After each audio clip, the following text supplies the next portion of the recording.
Welcome back to our channel. Today we will explore a new case. The case of Kenia Monge. Kenia Monge was born in 1992 in Honduras.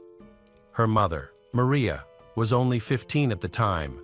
A year later, Maria left Kenia with her grandmother and moved to America alone in search of a better life. In America, Maria met Anthony Lee, whom she married, and they had 2 children together. 10 years later, in 2004, Maria brought Kenia from Honduras to join their family in Aurora, Colorado. East of Denver, the family welcomed Kenia warmly, and she quickly began calling Anthony Dad. Initially, Kenia struggled with English, but she found it easy to learn and soon improved her skills. Growing up in a poor country, she appreciated the opportunities in America. After finishing high school, Kenia enrolled in a local college in Denver to study broadcasting.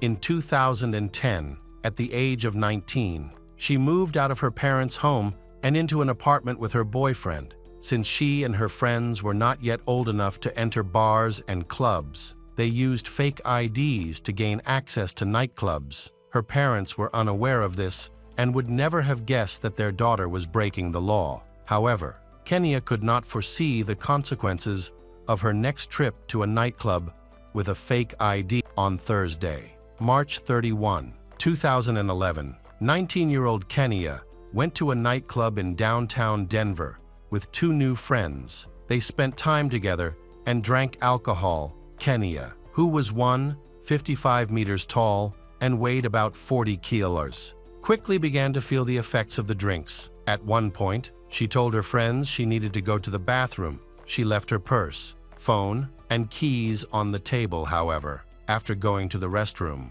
she never returned. Her friends assumed she had drunk too much and went home without worrying about her, continuing to enjoy their time at the club before leaving. The next morning, Friday, April 1, Kenia's boyfriend Louis became concerned when she hadn't come home. He hadn't received any calls or messages from her, although Kenia often walked home alone at night. She always returned with him. Louis contacted Kenia's sister, but she was unaware of Kenia's whereabouts. He then asked her to reach out to their parents. They also didn't know where Kenia was. The parents left work to search for her. Calling all her friends and acquaintances, they learned that Kenia had been out that night with girls she had only recently met. These girls later visited Kenia's parents, claiming they had been at the club using fake identification.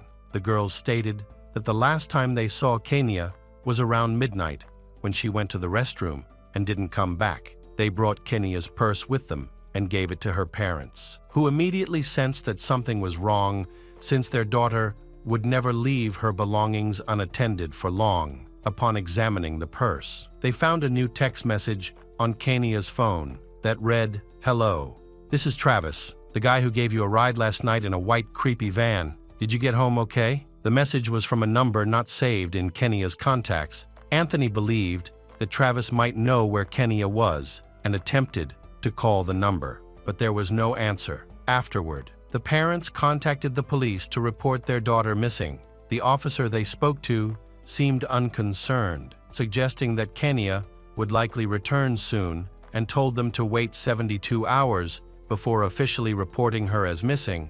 The following day, Saturday, April 2, Travis returned the call. He explained that he had seen Kenia on the street near the club around 2:03 a.m. Talking to a homeless man, Travis said he offered her help, but Kenia mentioned she needed to retrieve her car parked near another club.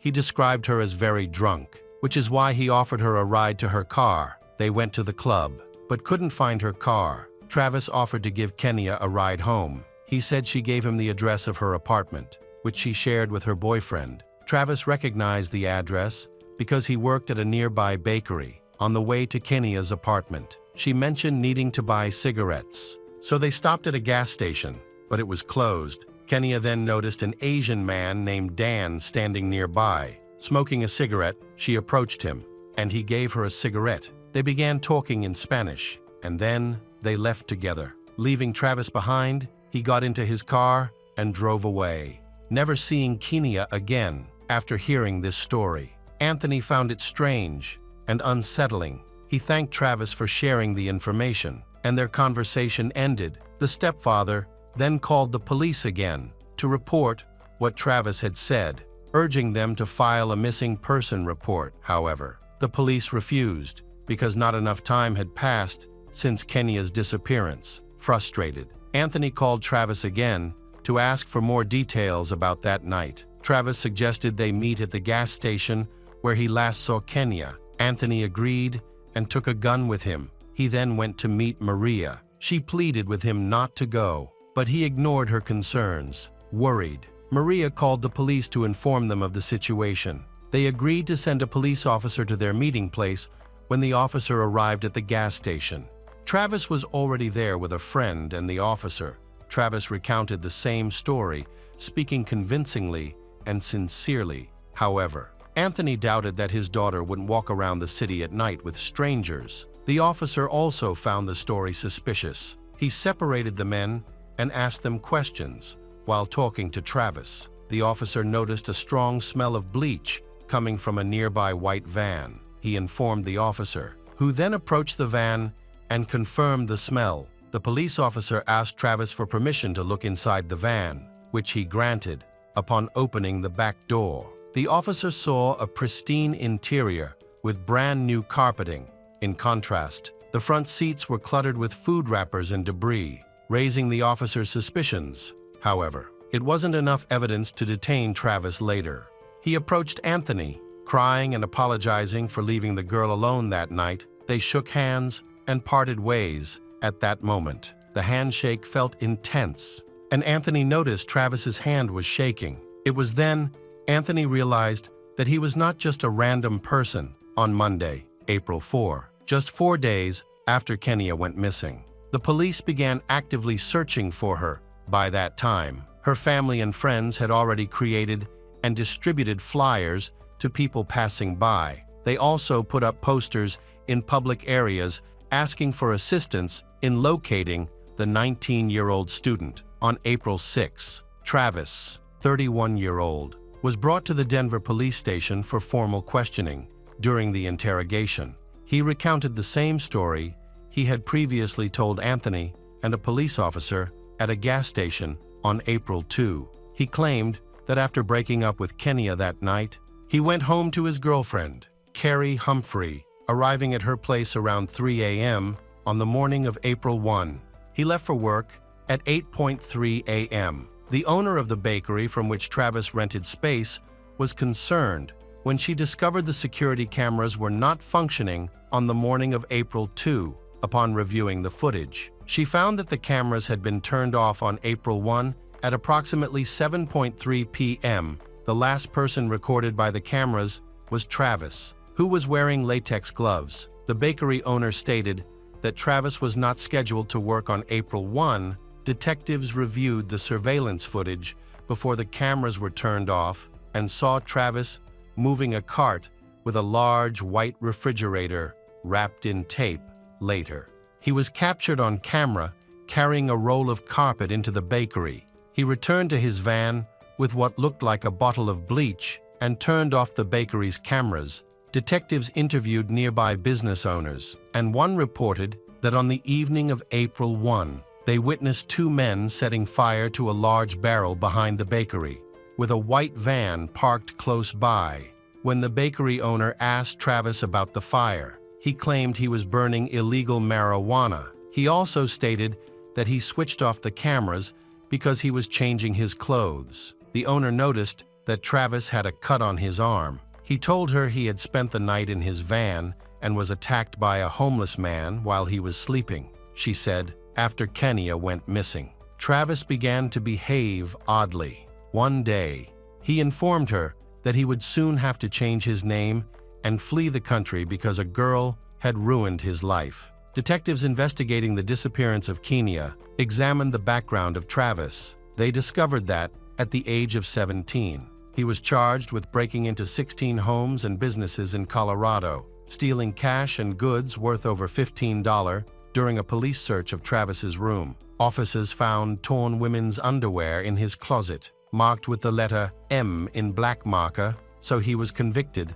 and sentenced to 9 years in prison. But instead of serving time, he was sent to a military camp. However, he spent only 2 months there before being expelled and placed on probation a year later. While still on probation, Travis was arrested again for criminal harassment the following year. In 1999, he was caught with a knife. He also violated his curfew 43 times, which resulted in his transfer to a correctional facility in 2004. He faced charges for throwing rocks at women in Highlands Ranch, Colorado, for which he pleaded guilty and served 1 month in prison. Additionally, there are reports that Travis struggled with addictive and stole medications from dental clinics at the time of Kenya's disappearance. He was on probation for domestic violence charges. A detective, after reviewing Travis's history, concluded that he had a deep-seated hatred for women. 2 of Travis's ex-girlfriends, who had close relationships with him, claimed that he enjoyed hurting them and even expressed delight while doing so. Their accounts received widespread media attention in Colorado and beyond. A month after Kenya went missing, he took a friend's car without permission and drove to Austin, Texas, leading the friend to report the carjacking. Meanwhile, detectives interviewed Travis's girlfriend, Carrie, who he claimed was with him from 3 a.m. to 8:3 a.m. on April 1. Carrie confirmed they had slept together, but investigators later checked Travis's cell phone and found, at that time, he was actually in Kingsburg, a small town about 40 miles northeast of Denver. Over the next 5 months, police conducted 12 searches in Kingsburg using foot patrols, horseback, and helicopters to comb through ditches and bodies of water, but they found no evidence. On May 4, Travis was arrested in Austin on suspicion of carjacking after leaving Colorado in his friend's car. The detective assigned to the Kenya case traveled to Austin and interrogated him for 3 hours, particularly focusing on security camera footage from the bakery. Travis recounted his activities on April 1, claiming he burned the remains of moldy illegal marijuana in a barrel near his workplace. When asked if he had sexual relations with Kenya in his van, he refused to answer and requested a lawyer. On June 30th, Travis was extradited back to Colorado after his DNA was collected. His friend dropped the car theft charges against him, leading to his release. Once back in Colorado, Travis moved in with his father in his hometown of Fort Collins. Meanwhile, detectives kept a close watch on him. They discovered that he frequently visited nightclubs and bars and noted an incident on July 1 where he was stopped by the police for being heavily intoxicated and shouting loudly. After speaking with a local officer, he calmed down, and the detectives observed him for 3 more days before stopping their surveillance. On the evening of July 4, 2011, just 4 days after returning to Colorado, Travis went to downtown Fort Collins, where fireworks were scheduled to take place at the same time. 30-year-old Lydia Tillman was out for a walk in the city center. Lydia had moved to Colorado earlier in 2011 and was unfamiliar with the area. She had previously worked as a sommelier in New York. After a walk, Lydia headed back to her apartment, unaware that she was being followed. Once she reached her home, Travis forcibly entered her apartment, raped her, and choked her. He then physically assaulted her, despite her efforts to fight back by kicking and scratching. Travis overpowered her to his size and strength. Eventually, she ceased resistance before leaving. He poured bleach on her naked body. When her apartment burned down, Lydia managed to escape by jumping out of the second-floor window. By that time, emergency services, including the fire department, police, and ambulance, had already arrived. She was taken to the hospital, and in here, she revealed that she did not know the man who had attacked her. Unfortunately, she suffered a stroke soon after and fell into a coma for 5 weeks. The police found no evidence at the crime scene, as it was covered in bleach and burnt materials. However, investigators were able to collect microscopic DNA from under Lydia's fingernails, which was sent to the lab for analysis, detectives noting the presence of bleach at the scene suspected that Travis might be involved in the attack on Lydia. Prompting them to resume active surveillance of him, Travis spent his evenings wandering the city center, avoiding bars and simply observing women. On the morning of July 10, officers saw him speaking with a girl on the street for about 30 minutes when they noticed them about to leave together. An officer approached Travis and asked him questions. He appeared nervous and claimed his name was Travis Kennedy, but he had no identification, phone number, and memory of his address by that time.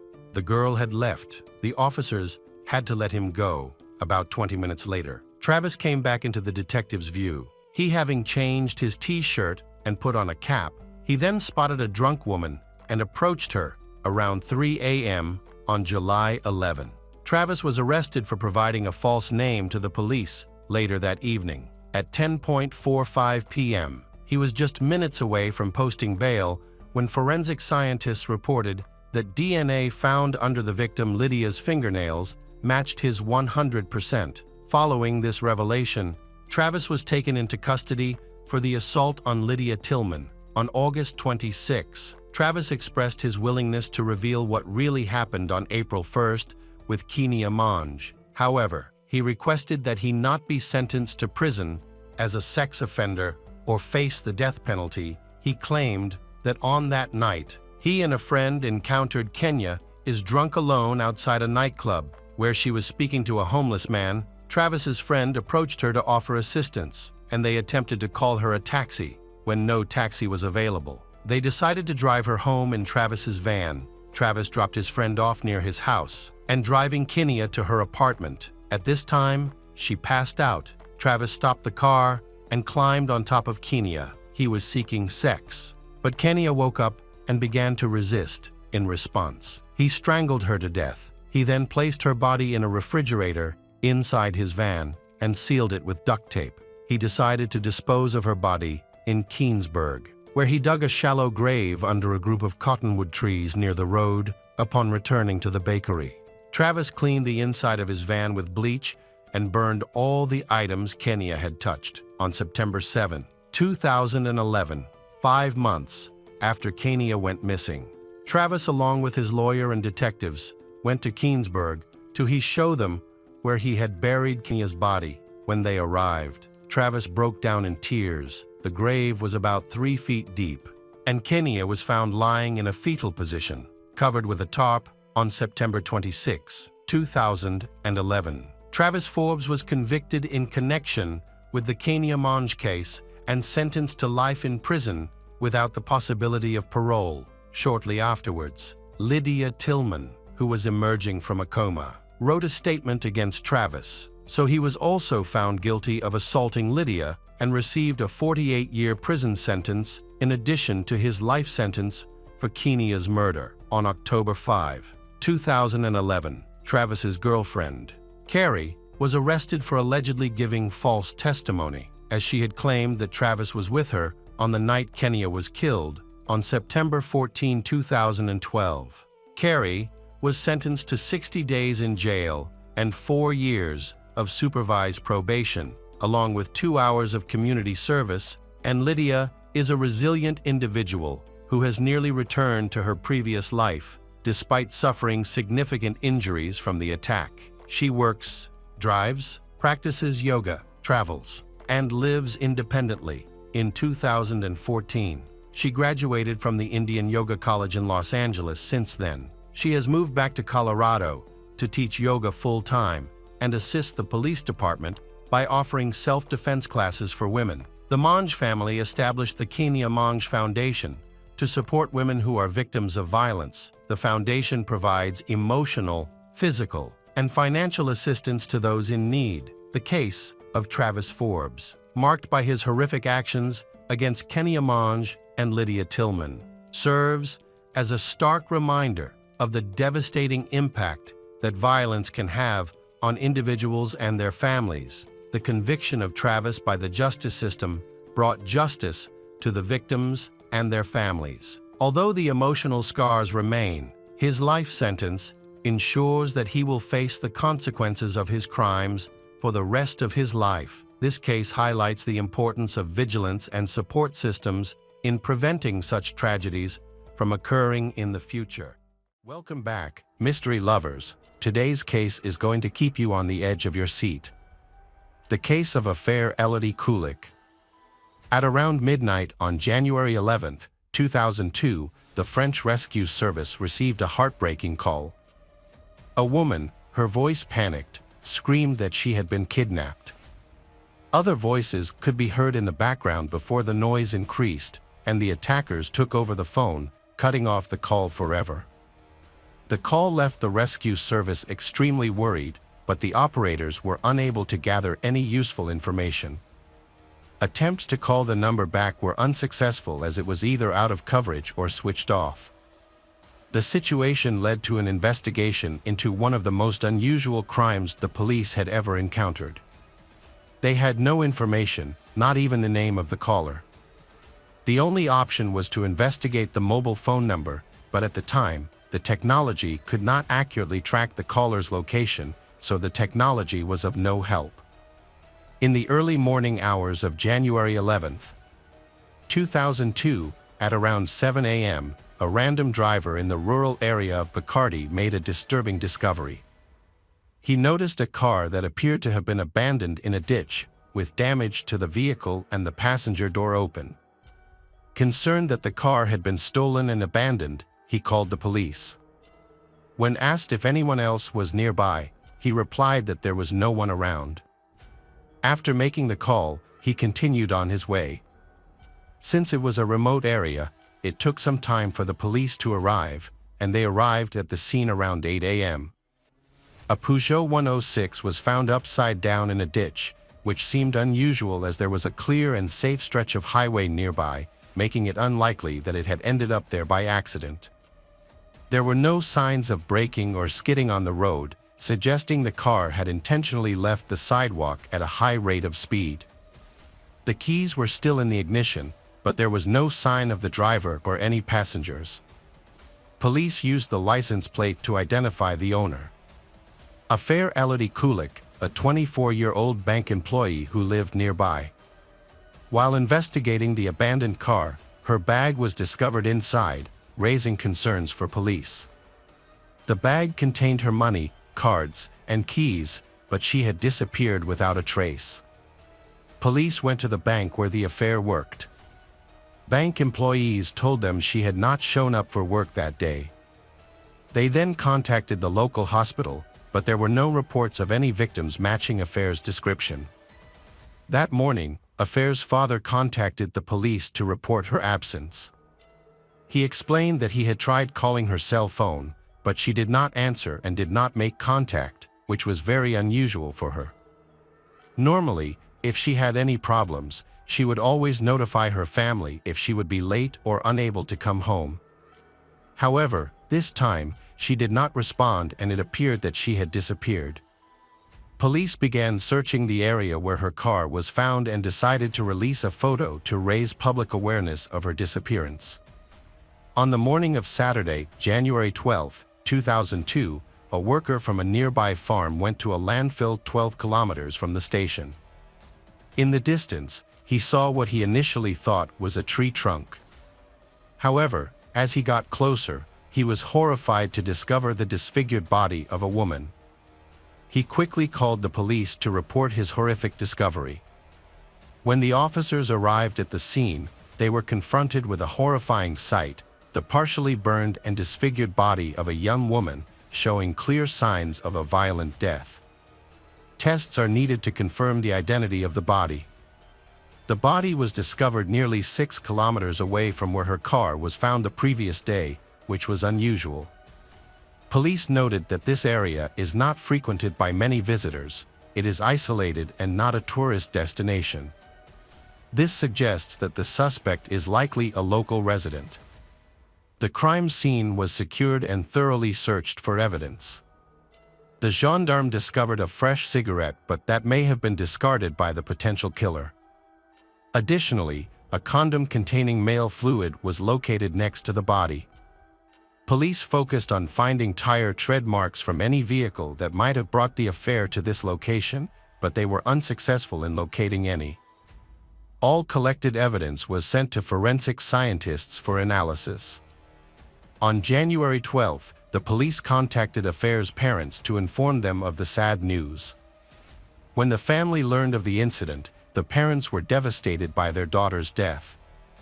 Overwhelmed with grief, the mother attempted to end her life. She survived but fell into a coma, remaining in that state for years until her death in 2011. The desperate father was determined to find his daughter's killer. Affair was a highly intelligent and educated young woman. She studied law in northern France and later returned to her hometown of Péronne. At just 23, she was offered a position at a bank, where she excelled and quickly became the youngest director in the bank's history. She took great pride in her career accomplishments. In addition to her career success, Affair was also very beautiful, with blonde hair and blue eyes.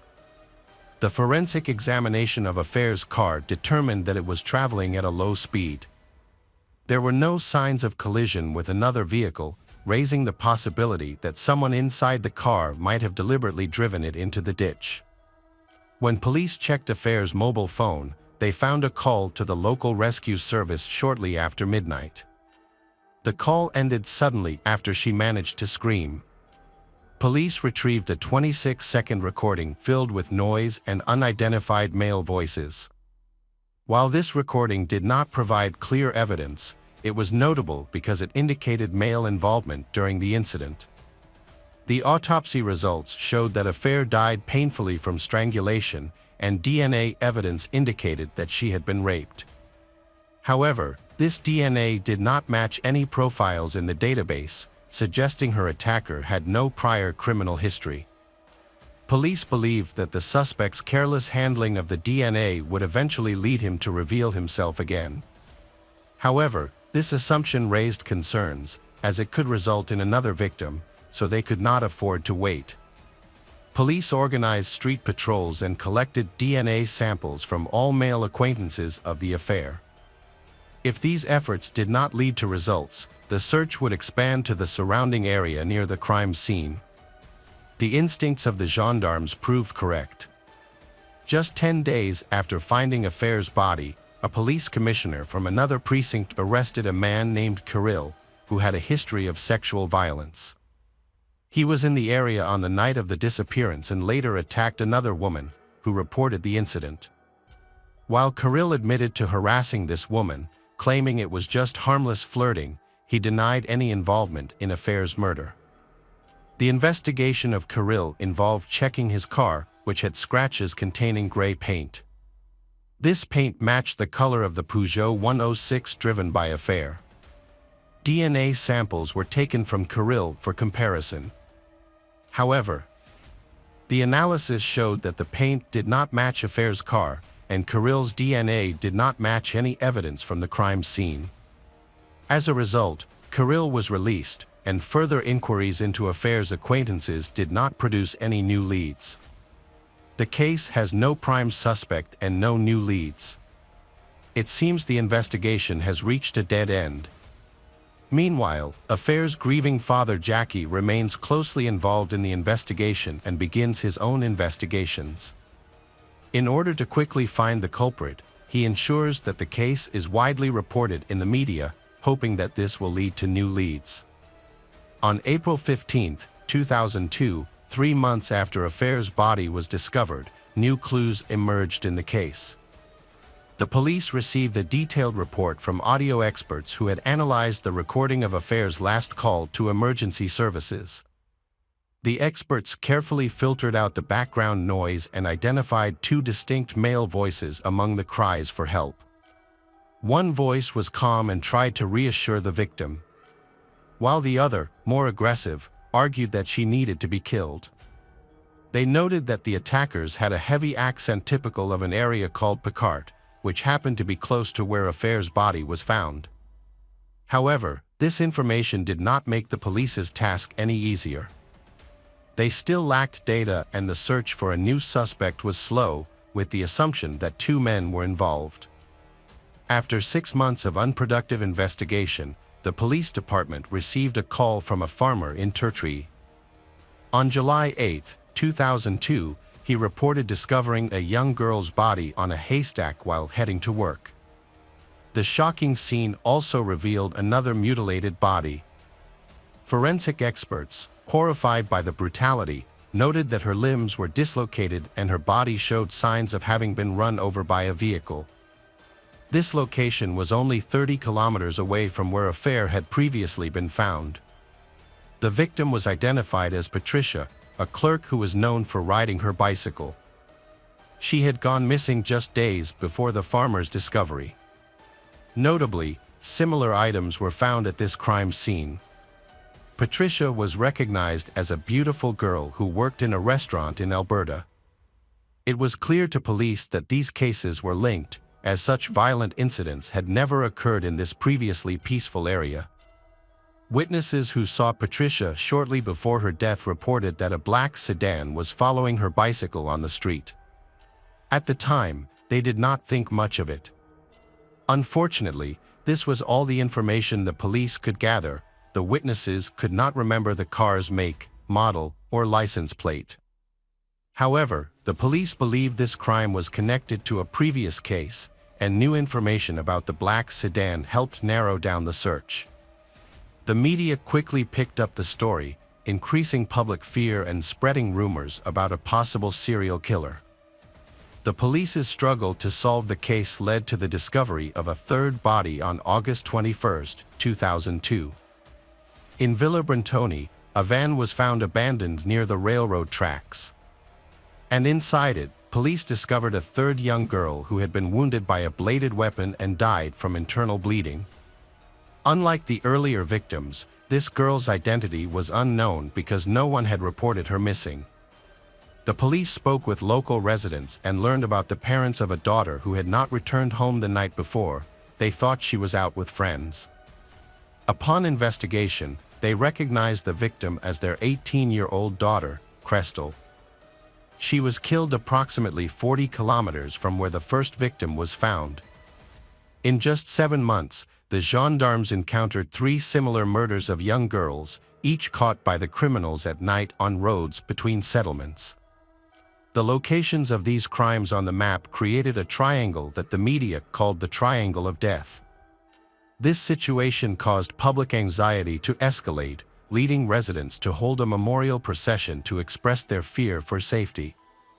Even with more police patrols and checkpoints, attempts to gather new evidence and testimonies from other potential victims were unsuccessful. However, by the end of November 2002, the investigation into the second Patricia victim's murder produced new leads. DNA found on the victim's clothing identified a suspect named Jean-Paul Conti, marking an important breakthrough for the police. Police arrived to question Conti, a man who had served 17 years in prison for a series of rapes. When he saw the police, he was very surprised. He remained calm and did not attract the attention of those around him. His home was located in the Triangle of Death, which included the locations where the 3 victims were found. Conti was arrested in the early morning of November 25, but police needed more evidence to link him to the murders. His DNA was only found on the clothing of the second victim, and there were no traces on the first and third victims.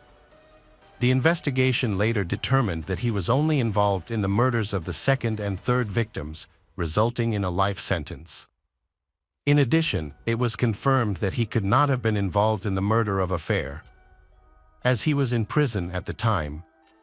This indicates that the cases of Affair and the other victims are unrelated, revealing that there are at least 2 killers operating in the area, targeting young girls. The investigation resumed with meticulous efforts to identify all mobile devices that may have been in the vicinity where the body and a gray Peugeot 106 were discovered.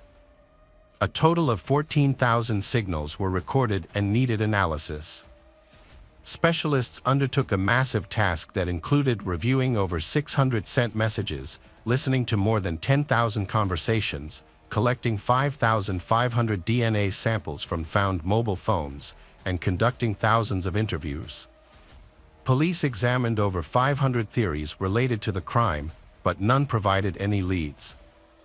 The department received numerous anonymous letters identifying various individuals as potential killers. Police followed up on these leads, which consumed a lot of resources, but ultimately did not advance the case. After a lengthy period, police offered a reward of €60,000 for information leading to the capture of the real criminal. However, this also failed to yield results, leaving the police at a standstill. 9 years after Affair's body was discovered, a new police officer joined the investigation. He was a young specialist with a fresh perspective and new skills. He suggested a method that focuses on analyzing the DNA found at the crime scene to search for close relatives of the DNA's owner, rather than just the owner themselves. This innovative technique was used for the first time in France in this case and proved to be a significant breakthrough in the investigation. Progress was made in November 2011 when police identified a relative of the killer. Evidence strongly suggested that the killer was part of the Wired family. It was believed that the elderly man was not involved, meaning that the perpetrator was likely his son. The Wired family had lived in the area for nearly 50 years and their son, Gregory Wired, was a 23-year-old plumber at the time of the murder. To protect the information, police kept his identity a secret for several weeks. However, they were disappointed to discover that Gregory Wired had died in a traffic accident shortly after the Affair murder in November 2003, which was officially ruled a fatal accident. The Gregory's death shortly after Affair's murder explained why his DNA was not found during random sampling of local residents from 2002 to 2010. His profile closely matched the description of the criminal. Gregory, known to his friends as a motorsport racing enthusiast, was cheerful but had a violent streak. He abused alcohol and often lost control when intoxicated, making him prone to aggression. To conduct a DNA examination of the suspect, authorities decided to exhume his body from the cemetery for testing. The results revealed a complete match, identifying one of the killers. The next step for the gendarmerie was to find the owner of the second voice from Affair's last call recording. They began by investigating Gregory's immediate circle. The police aimed not only to piece together the events, but also to ensure that no further threats existed for other young women. While only traces of Gregory were found on the condom at the crime scene, another male voice was clearly captured on the recording. Police then investigated Willie Bardon, a former plumber and bartender who was a close friend of Gregory's. They had many interests in common, and a recording confirmed that it was his voice. Willie lived nearby, and police knew of his past allegations of violence against women, although those incidents did not result in legal action. Witnesses reported that he had chased them in his car. Despite his troubled past, he had no criminal record, which meant that his DNA was not in the police database. He vehemently denied any involvement in the crime and claimed that the police were mistaken. Ultimately, his DNA was not found at the crime scene. In late March 2013, Gregory's ex-girlfriend assisted police in identifying the voices of Gregory and Willie by listening to a recorded phone call. Willie, who had a recognizable accent, was recognized by people who knew him.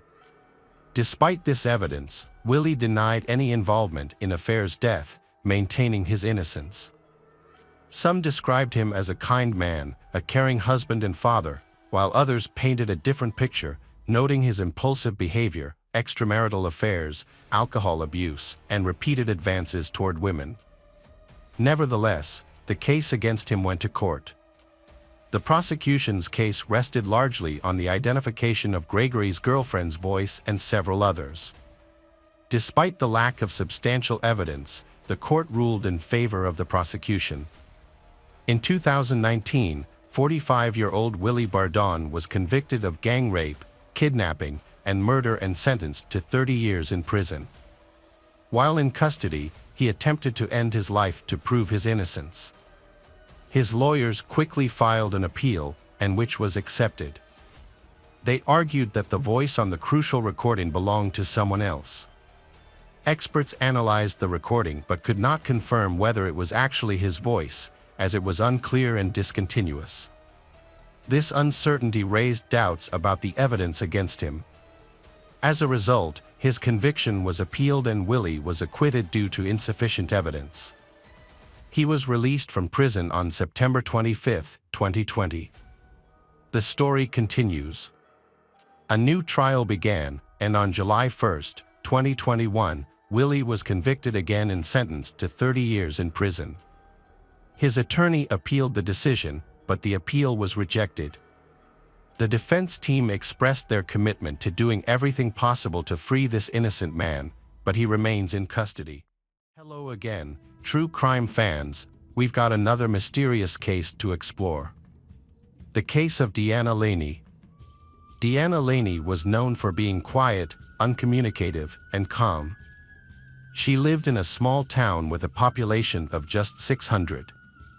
She was deeply religious and a member of the Pentecostal church, where her relative was the pastor, and she participated in the choir.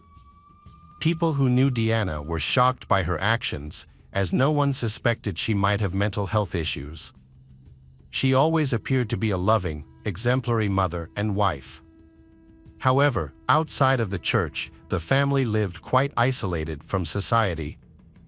They had no close neighbors, and their home was situated on a large plot of land, distant from other houses.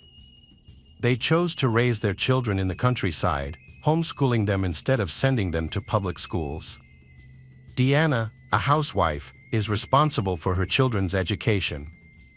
This isolation likely contributed to others not noticing any problems with the seemingly loving mother.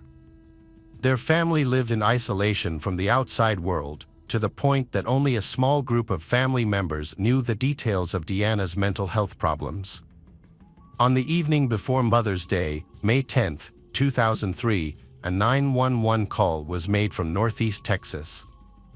A calm female voice clearly told the dispatcher that she had killed her children. The dispatcher kept talking to the caller and guided her to the emergency service location.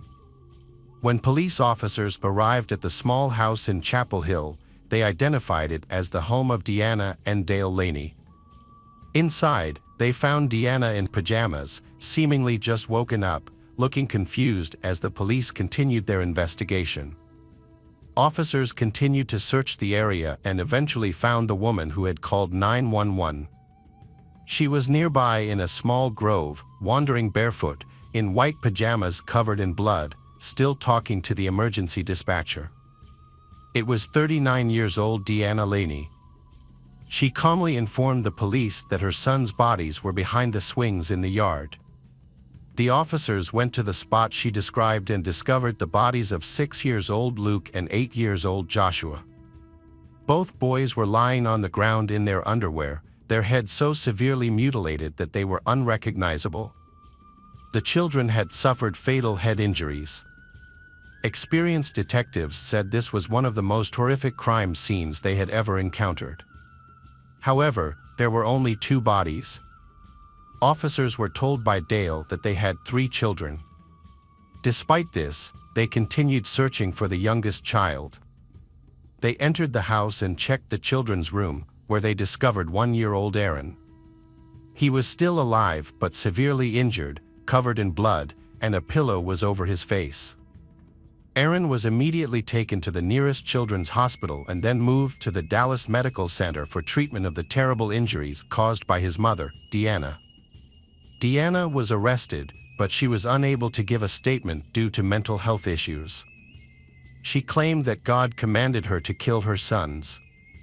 She used stones to attack the heads of the 2 children, Joshua and Luke. Although the youngest child, Aaron, was seriously hurt, but the boy survived the incident. Investigators questioned Dale, suspecting that he might have heard or seen something, as the children were likely to scream during the attack. However, he was bewildered and didn't understand how his wife could commit such acts. He mentioned waking up that night to the cries of Aaron, which was unusual since the child typically slept soundly. He went to the nursery and found his wife standing over the crib in the dark. She reassured him that everything was all right and that she was just soothing the baby. Trusting her, he went back to bed and slept throughout the incident. He only realized the true nature of his wife's actions when it was too late. Police were unable to learn of any problems Deanna was experiencing from Dale or her relatives. It was later discovered that she was hallucinating, which made her intend to kill her child, supposedly under God's influence. Among all the friends and family interviewed, only her sister, Pam, noticed changes in her behavior. Recently, Pam informed investigators that she started acting differently. During this time, she barely ate and lost noticeable weight. She spent all her free time reading the Bible and occasionally said strange things. However, Pam didn't think much of it. After discussing Deanna's behavior with Dale, she dismissed her concerns and felt reassured. The police observed Deanna's erratic behavior while she was in custody. Her condition visibly changed before their eyes. She would sometimes collapse to the floor in a fetal position and crying. Then she might stand up and start singing church hymns. At times, she seemed to realize what she had done, resulting in a vacant stare. It was clear that she was at a high risk of ending her own life, so the police followed protocol. Deanna was placed under special supervision to prevent self-harm. This was necessary to conduct a psychiatric evaluation, which later took place in a psychiatric clinic. The doctors questioned Deanna, and she smiled as she recounted her actions toward her sons. She laughed sincerely, believing she had fulfilled God's will. She was convinced her children would be resurrected, but she felt the youngest, Aaron, should have died too. She regretted that this did not happen, as she believed it meant she had failed to fully comply with God's demands. As punishment for her actions, she drank water from the toilet and licked it off the floor during her hospital stay. Deanna explained that she had resisted God's will for a long time. She did not want to kill her children, which she thought angered him. He increasingly insisted that she fulfill what was predestined. The longer she resisted, the more severe the punishments he demanded. Ultimately, she felt she had to surrender and follow his will. Deanna compared her actions to those of Andrea, who killed her 2 children 2 years earlier under similar religious delusions. According to Deanna, after the end of the world, Joshua and Luke would serve as witnesses at the Last Judgment, which is why she ended her own life. Deanna confided to doctors that she felt fighting those voices was a selfish act to save her child, even though it meant she was disobeying God. Ultimately, she believed she made correct decision by submitting to the Lord's will. Deanna recounted that on the night of May 9th, she was awakened by what she believed to be a message from God, telling her that the time had come. She quietly got out of bed to avoid waking her husband. First, she went to Aaron's room, where she had previously hidden a large stone intended for a ritual act. She used the stone to strike the baby on the head several times. The baby cried out, so she placed a pillow over his face to silence him. Her husband, Dale, half asleep, entered the room. She reassured him that everything was fine, so he left and went back to sleep. He was unaware of the situation and missed the chance to save his children. Deanna kept the pillow on Aaron's face until she heard a gurgling sound and then stopped. Next, Deanna woke her 2 older sons, Joshua and Luke, and took them to the backyard garden. She led Luke aside, instructed little boy to dig in the ground, and then began hitting him on the head with a large stone. She struck him at least 8 times, crushing his skull. Afterward, she dragged his body behind the swing and placed a large stone on his chest, believing this would prevent him from breathing. She then spoke to God, saying this was all she could do for her son. Then, lightning struck, which she interpreted as a sign that Luke had died. Afterward, Deanna went back to the garden and began hitting Joshua. However, he was bigger and stronger, so and resisted his mother more. She then pinned his arms down and struck his head with a stone until he stopped moving. After this, she dragged his body behind the swing. Immediately after the act, she called 911 and confessed to the horrific crime. Aaron also suffered severely. Though the baby survived, the injuries were so serious that he was left disabled. The child lost his sight and independence, needing a wheelchair for the rest of his life due to his mother's abuse. The case of Deanna had many similarities to Andreas. Both women lived in Texas and homeschooled their children. They were deeply religious and believed their actions were for religious purposes. Both felt that they had no other option but to harm their children. They each called 911 afterward, and both were evaluated by the same psychiatrists before their trials. Deanna was aware of Andrea's case and often compared herself to her, but Deanna's trial unfolded very differently. Deanna appeared in court in late March 2004. The prosecution sought to punish her for 2 first-degree murders and aggravated assault on Aaron, requesting the death penalty, which is applicable in Texas. Alternatively, she faced 3 life sentences for her crimes. The defense lawyers argued that she was innocent due to insanity. They claimed that insanity was the only reason a religious mother, who loved and homeschooled her children, would kill 2 of them and harm another without showing any emotion. In Texas, at the time of the murder, the state had some of the strictest laws in the United States regarding the handling of murderers. Defendants had to prove they had a mental disorder during the crime and convince the court they couldn't distinguish right from wrong. 5 psychiatrists formed a team to evaluate Deanna's. The examination lasted 6 days, during which she cried almost continuously. She refused to look at photographs of her mutilated children and the crime scene. Some psychiatrists believed she was sane when she killed her sons, while others thought she couldn't distinguish good from evil due to religious hallucinations. Deanna shared with doctors several details that even those close to the Laney family, including household members and relatives, did not know. The doctors concluded that signs of mental disturbances began appearing more than 3 years ago. An early indication, similar to hallucinations, was Deanna smelling sulfur, which she believed came from her children and perceived as a demonic sign.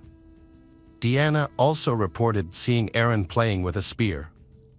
She claimed that God had shown her 3 methods for her to kill her son, using a spear or a knife, a stone, and strangulation.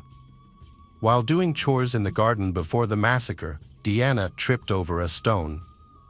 She realized that the stone would become the main weapon she would use to sacrifice her sons. She didn't tell anyone about this, but openly claimed that the Lord had spoken to her. She shared this in church, warning parishioners about the impending end of the world. However, the congregation largely ignored her, as such statements were common in their religious tradition, which not everyone followed. During her initial psychiatric evaluation, Deanna showed no emotion and genuinely believed her children would be resurrected. After taking antipsychotic medication, she eventually understood her actions differently and felt remorse. Deanna was horrified to realize she had been suffering from hallucinations that drove her actions. During a psychiatric examination, it was determined that Deanna was insane when she committed the murders of her 2 sons, Joshua and Luke. The examiners concluded that she suffered from psychotic delusions that prevented her from distinguishing right from wrong at the time of the murder. However, the prosecutor disagreed with the diagnosis that Deanna was insane when she committed the murders. He argued that even if she believed she was doing God's will, she should have known that her actions were wrong according to state law. The prosecutor pointed out that her first action after the murder was to call 911, which indicated that she was aware of the wrongness of her actions. Additionally, when Dale entered the room, she attempted to hide what had happened, further suggesting that she knew her actions were wrong. The prosecution also stressed that when Deanna was unable to complete killing Aaron, she told God that he just needed to do the rest. This statement demonstrated to the prosecutor that she was aware of right and wrong. The prosecutor believed that her actions were intentional and planned, which is not consistent with the behavior of someone who is insane. Prison guards testified at the trial, describing Deanna's behavior in prison as unusually compliant. They rarely saw such conduct and believed she had serious mental health issues. The 911 call recording was part of the evidence the jurors considered. Her voice on the call was eerily calm. Her voice on the call was eerily calm. Jurors also requested a psychiatric report to understand why she stopped attacking Aaron, who was 14 months old at the time. However, they reached a verdict before receiving the report. Deanna sat near the portrait of her 3 children and cried loudly as the prosecutor recounted the horrifying incident of how she used a rock to hit her children.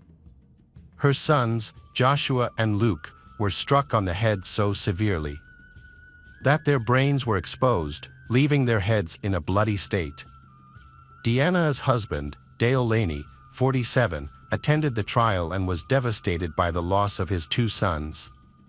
He couldn't comprehend how this tragedy occurred and believed it was appropriate to commit Deanna to lifelong treatment in a clinic.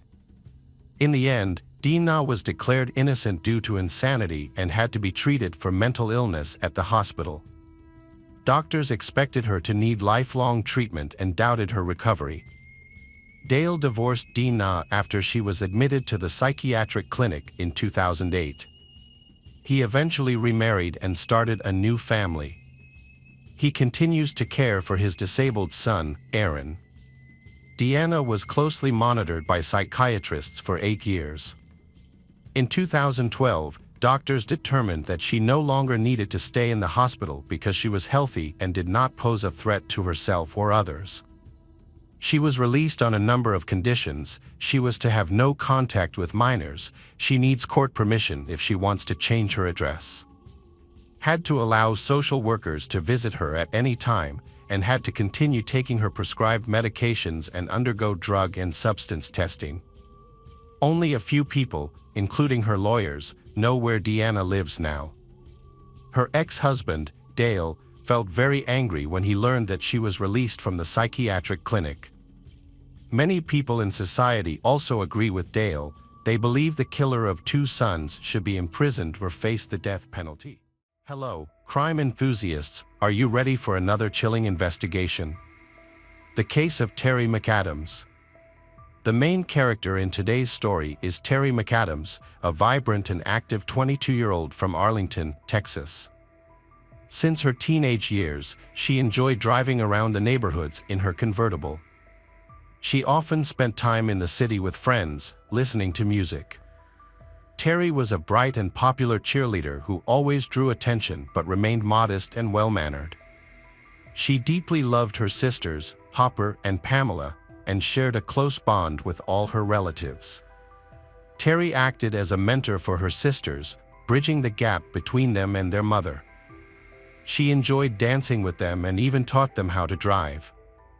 Everyone who knew Terry described her as a person who loved life. After graduating from high school, she enrolled in the University of Arkansas.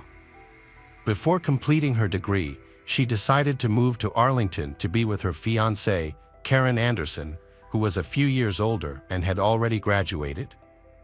After graduation, she planned to start a career and marry Karen, who proposed to her. Since 1984, local newspapers have been reporting on the murders in the Fort Worth area. During this time, Terry was studying at university and took the threat very seriously.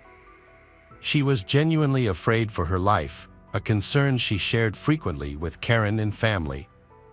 To protect herself, Terry made several significant changes. She quit her well-paying job in Irving, where she had to drive every day and return home in the dark. Understanding the potential danger, she decided it wasn't worth the risk of driving at night. Despite being young and energetic, Terry began to live a very cautious lifestyle. She stopped going out at night, avoided parties, and only left her home during the day when accompanied by Karen. She even felt anxious about going grocery shopping and often called her mother multiple times a day to express her fears. Terry was genuinely worried about the situation, especially since the authorities had not yet identified the criminal. leaving the streets of Arlington feeling unsafe. Around the same time, Texas police bodies formed a task force consisting of experienced experts to look into a series of violent crimes and prevent further massacres.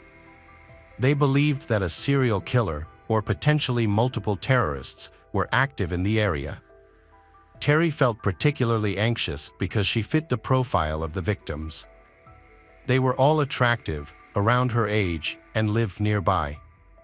It was difficult for her to cope, but Karen provided strong support. She admitted to her mother and sisters that being alone was the most frightening part.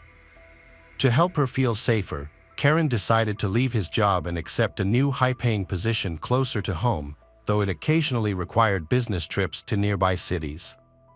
During her moments of panic, she limited her outings and rushed home after school. For any important tasks, she aimed to handle them early in the morning and always sought someone to accompany her. On the morning of February 13, 1985, the local police station received a disturbing call. An employee responsible for technical maintenance at the residential complex where Terry lived reported that he was unable to gain access to the apartment. When the police arrived, no one answered the door, and they were unable to reach the Terry's relatives. As a result, they decided to speak with local residents. Neighbors confirmed the repairman's account. They also could not contact Terry but reported hearing suspicious noises coming from her apartment. The police then decided to break down the door to enter her apartment. Inside, they discovered a gruesome scene. Terry's body was found in the bedroom on the bed. Terry had been raped and brutally beaten with a blunt object. Based on the condition of her body and the blood evidence, it seemed the crime took place at night or early in the morning before the police were called. Forensic experts quickly arrived at the scene to begin their investigation. It was clear that there had been a struggle and Terry had fought back. They found numerous defensive wounds on her arms and upper body, and her face was severely disfigured from a prolonged beating. There were signs of strangulation on her neck, but the forensic expert believes the attacker did not kill her that way. Instead, she died from a severe head injury.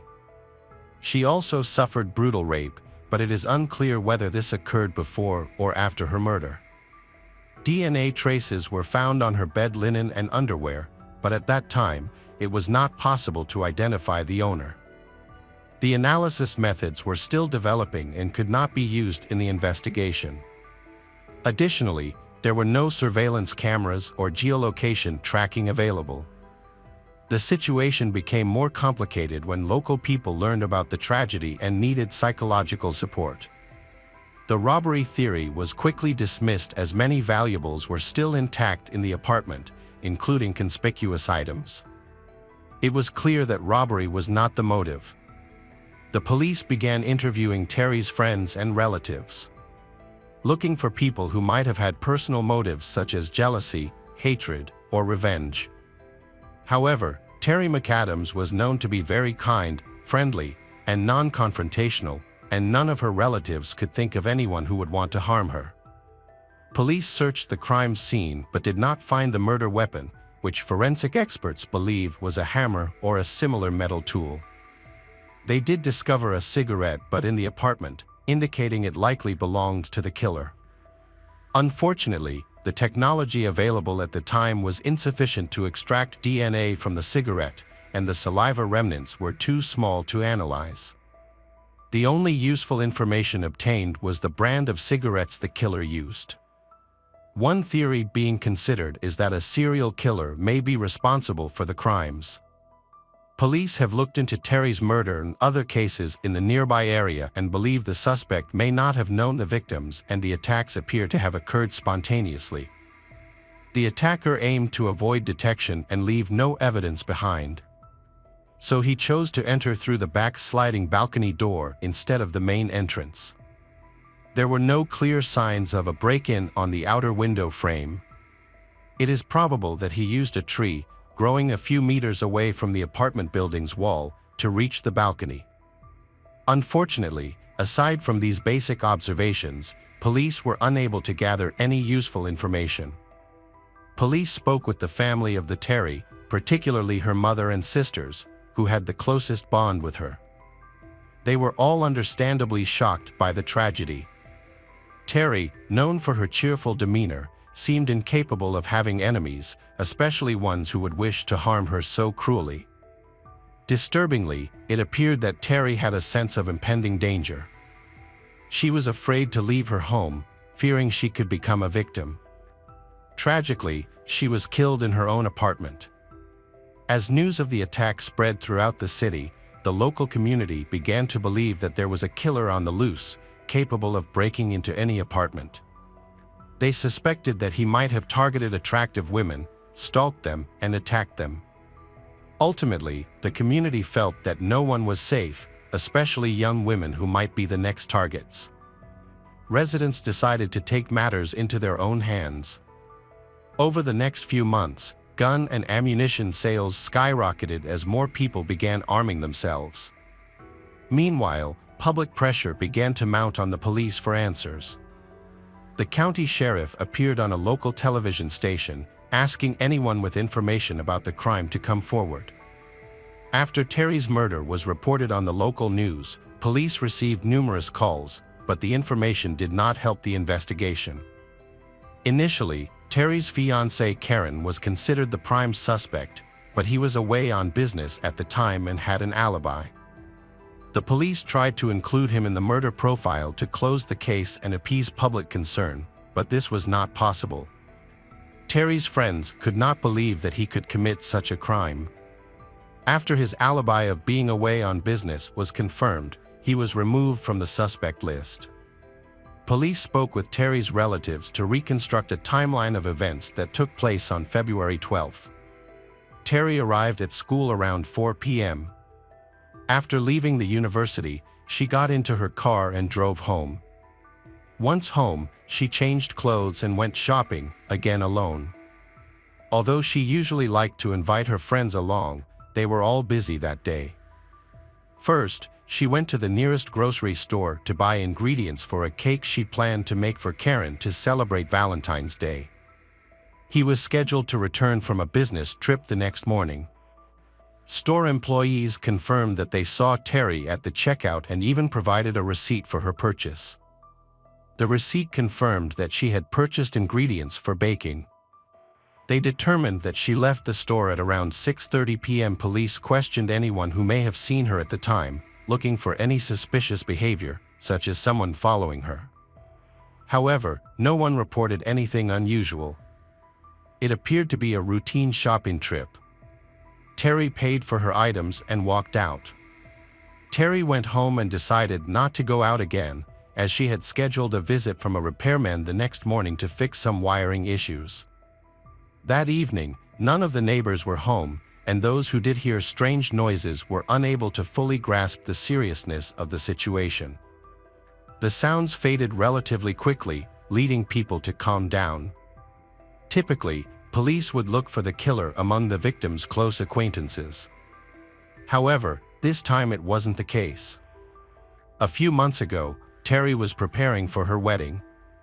Karen had given her a $5,000 engagement ring, but the police were unable to find the ring during their investigation. Initially, it was thought that the ring's disappearance could be a robbery gone wrong. However, further investigation revealed that this theory was unlikely, as nothing else was missing. Given its value, a campaign was launched to find the ring.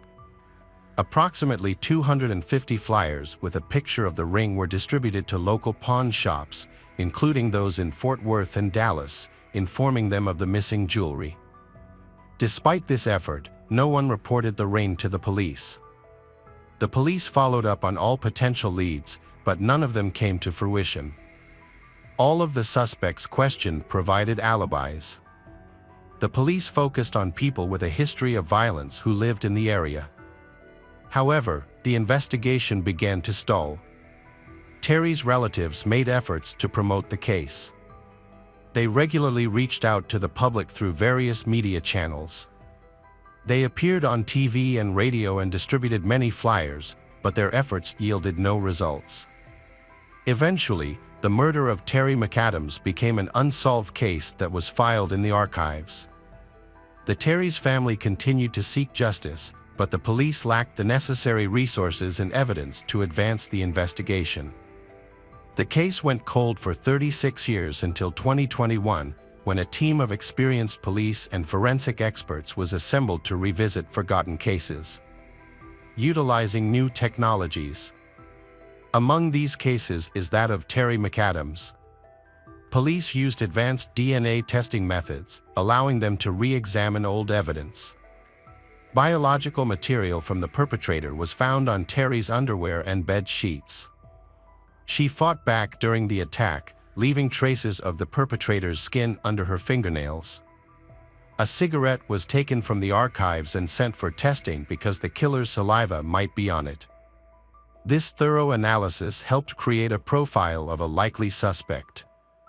However, when this profile was checked against the database of known offenders, there were no matches. Terry's family hoped to find the killer who had been on the run for decades. Unfortunately, despite their hopes, the case remained unsolved for many more years.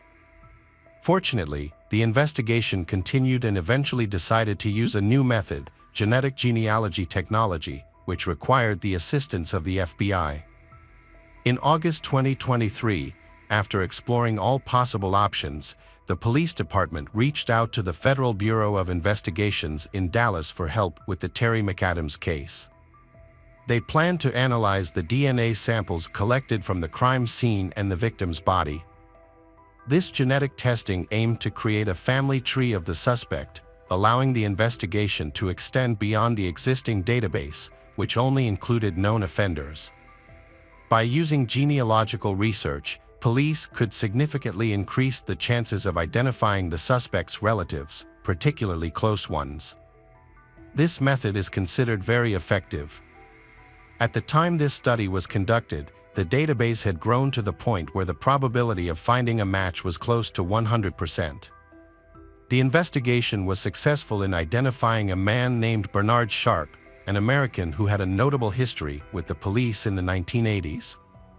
At the time of the crime, Bernard was 30 years old and married. He was also a neighbor of Terry, and Karen had a close relationship with him. During the investigation following the arrest, Bernard contacted the police and supported the victim's family.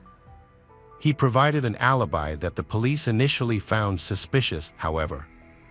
His wife later confirmed his alibi, leading to him being cleared of suspicion. Ultimately, all suspicions against him were cleared and the investigation continued without results. On the evening of November 3, 1985, a man called the police, claiming to be Bernard's wife's brother. He reported that he had been shot and needed assistance. After investigating, the police discovered that an armed criminal had attacked him, his sister, and her friend at their home. When the police arrived at the scene, it appeared to be a horrific massacre. He recounted that when he returned home with his sister and her friend, he found Bernard waiting for them with a gun. Bernard opened fire, killing the two women on the spot and wounding Bernard's wife's brother. Bernard's wife's brother was injured in the shooting but escaped to a neighbor's house. His injuries were not life-threatening.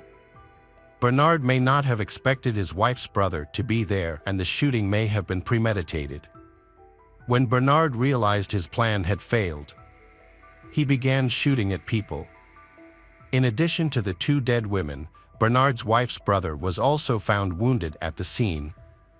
Bernard was shot in the head and died from his injuries on November 3, 2008. Probably, the decision to voluntarily end his life was a factor in the tragic events that unfolded. It is now clear why the attacks on young girls in the city stopped after this tragedy. Bernard was a serial killer.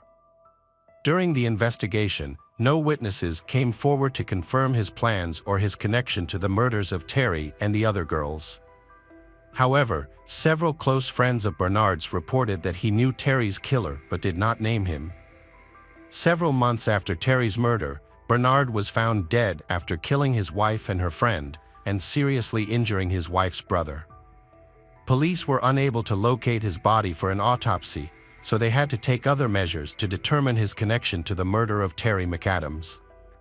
Police traveled out of state to meet with one of Bernard's registered relatives. Although the man did not want his name linked to the crime, he eventually agreed to provide a DNA sample.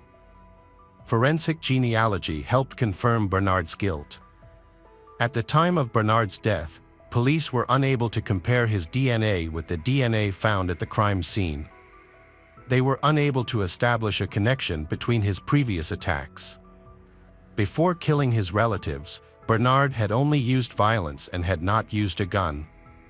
Furthermore, Bernard's fingerprints were not in the police database, meaning that no matches could be found. Given the nature of the attacks, police suspect he may have been involved in other crimes in his neighborhood. He appears to fit the profile of a serial rapist and murderer. Bernard's criminal record has been turned over to the Federal Bureau of Investigation, an agency known for its crime-solving abilities. However, there has been no confirmed evidence of his involvement in any other cases. For Terry's family, identifying the killer brought them relief. After 39 years, the case was finally closed. This breakthrough was made possible by new technology. Terry's sisters appeared on a local television channel and shared their feelings about the case being solved through several interviews. After nearly 40 years, they say it would have been better to see justice in person. However, they take comfort in knowing that this dangerous criminal stopped his criminal ways long ago and cannot harm anyone again. If he had not stopped, many more innocent women could have been victimized by him over the years. Crime enthusiasts, are you ready for another chilling investigation? The case of Martin McNeil. Michelle Marie Summers, a well-beauty queen and part-time model from California. She had always cherished two things, her family and God. At 21, she met Martin, a 22-year-old man, at an event for Mormon singles. Michelle believed he was the man of her dreams, but her parents did not agree with that.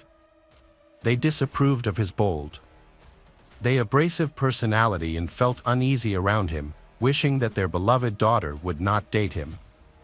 Like Romeo and Juliet, her parents' disapproval only made Michelle find her relationship with Martin more attractive. While her parents saw Martin as a narcissist, she believed he was an ambitious man who had overcome a difficult childhood. When he threatened to end his life if she left him, she agreed to marry him. Then, they eloped and secretly wed in 1978. Their honeymoon was short-lived. Within 6 months of their marriage, Martin was sent to prison, leaving Michelle to spend most of her time alone. Before meeting her, he had forged checks totaling $35,000. In addition to typical items like jewelry and clothing, he bought a grandfather clock, 60 pairs of socks, a refrigerator, and strangest of all, he bought enough chocolate-covered cherries to last a year. He got the idea for check forgery from a TV program about check fraud, which claimed it could be done in 60 minutes. Martin thought he could do it even faster. Sadly, forging checks was just one of Martin's many lies. He almost completely made up the story of his life. He had ambitious plans for his future, despite a difficult childhood. While many young men pick up the guitar to join rock bands and impress women, he chose a different route. He aimed to gain wealth and recognition by becoming a doctor. However, his poor academic record posed an obstacle to his dreams. Undeterred, Martin applied his usual tactic, which was to lie. He first used a fake certificate to enroll in a medical college in Mexico. After studying there for 6 months, he forged more certificates and was accepted into a medical university in California. His plan worked, and in 1984, he officially became a doctor. By that time, he had also taken note of the many attractive women among his patients. Later, when Martin realized the respect people had for lawyers, he decided he wanted a law degree as well. Once again, he pursued this goal dishonestly. While working at the Brigham Young University Clinic, he falsified his application to gain admission to the university's law school. He has been a chiropractor for many years, but if his fake qualifications are exposed, he would have faced severe criminal charges. In 1990, he was caught committing fraud and was banned from writing medical bills for 12 years. In 1998, Martin was expelled from the medical center following allegations of sexual harassment, inappropriate behavior, and incompetence as a doctor. However, this did not deter him. In 2000, the governor of Utah appointed he as the chief physician at the Utah State Development Center. On the surface, he appeared composed and normal, but a closer look revealed otherwise. For example, he frequently threatened to end his life. However, whenever someone criticized his actions, he used this threat. In 1994, after being discovered having an affair with one of his patients, Martin threatened to end his own life. In 2000, after his wife, Michelle, discovered he was watching pornography, he threatened to kill her with a meat cleaver.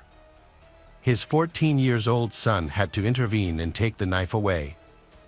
5 years later, he was caught again watching explicit films and once again threatened to end his life.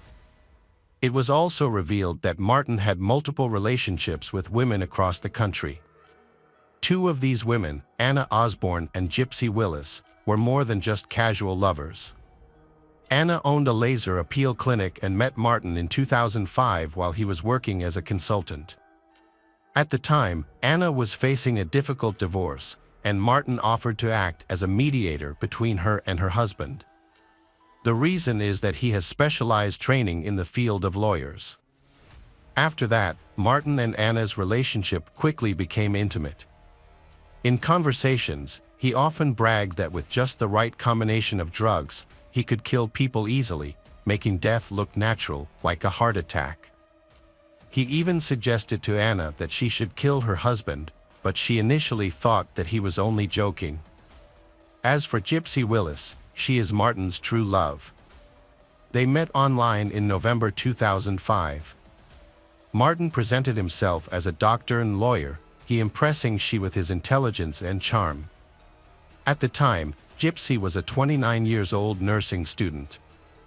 He gradually realized that without she, his life would not be perfect. Until then, he thought he had successfully balanced his double life, keeping his affair hidden from both sides. But he was mistaken. In February 2007, Michelle grew suspicious.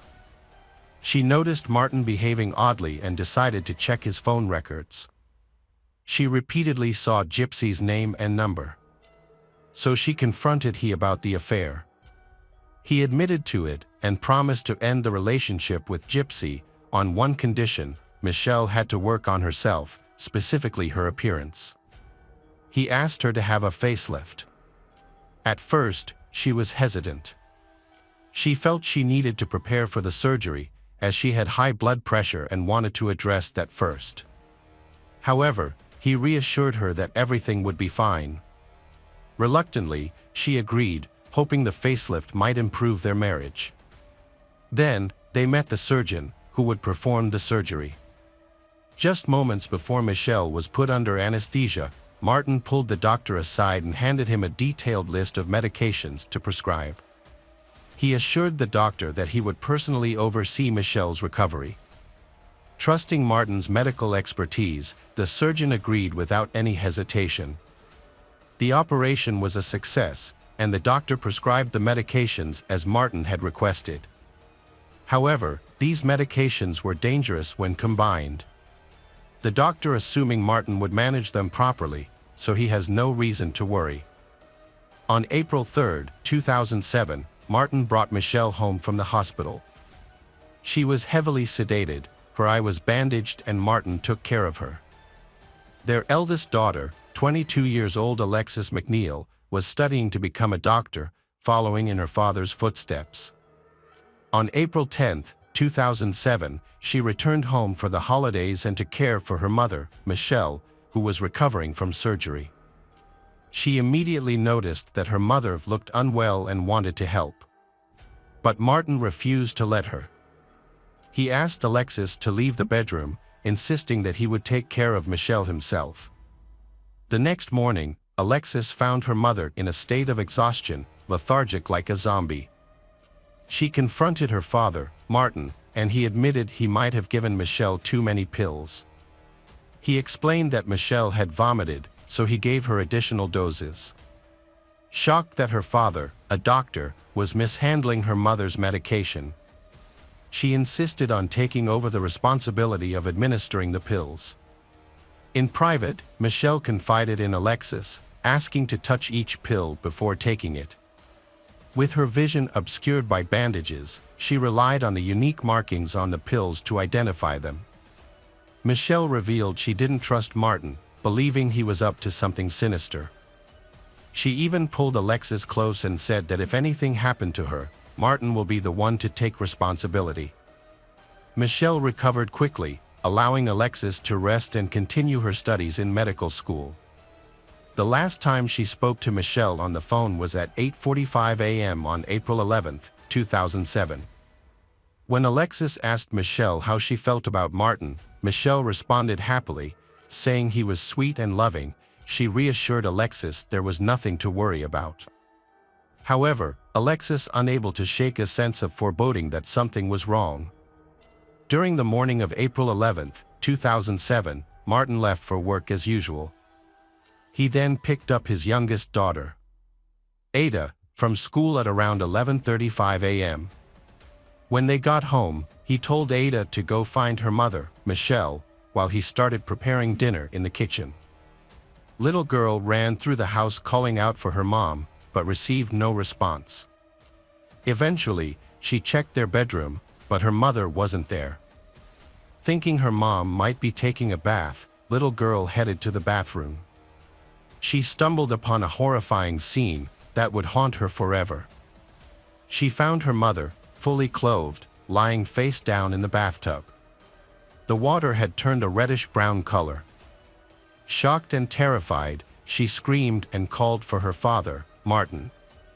When he arrived, he told Ada to go get help from a neighbor, while he worked to get Michelle out of the tub.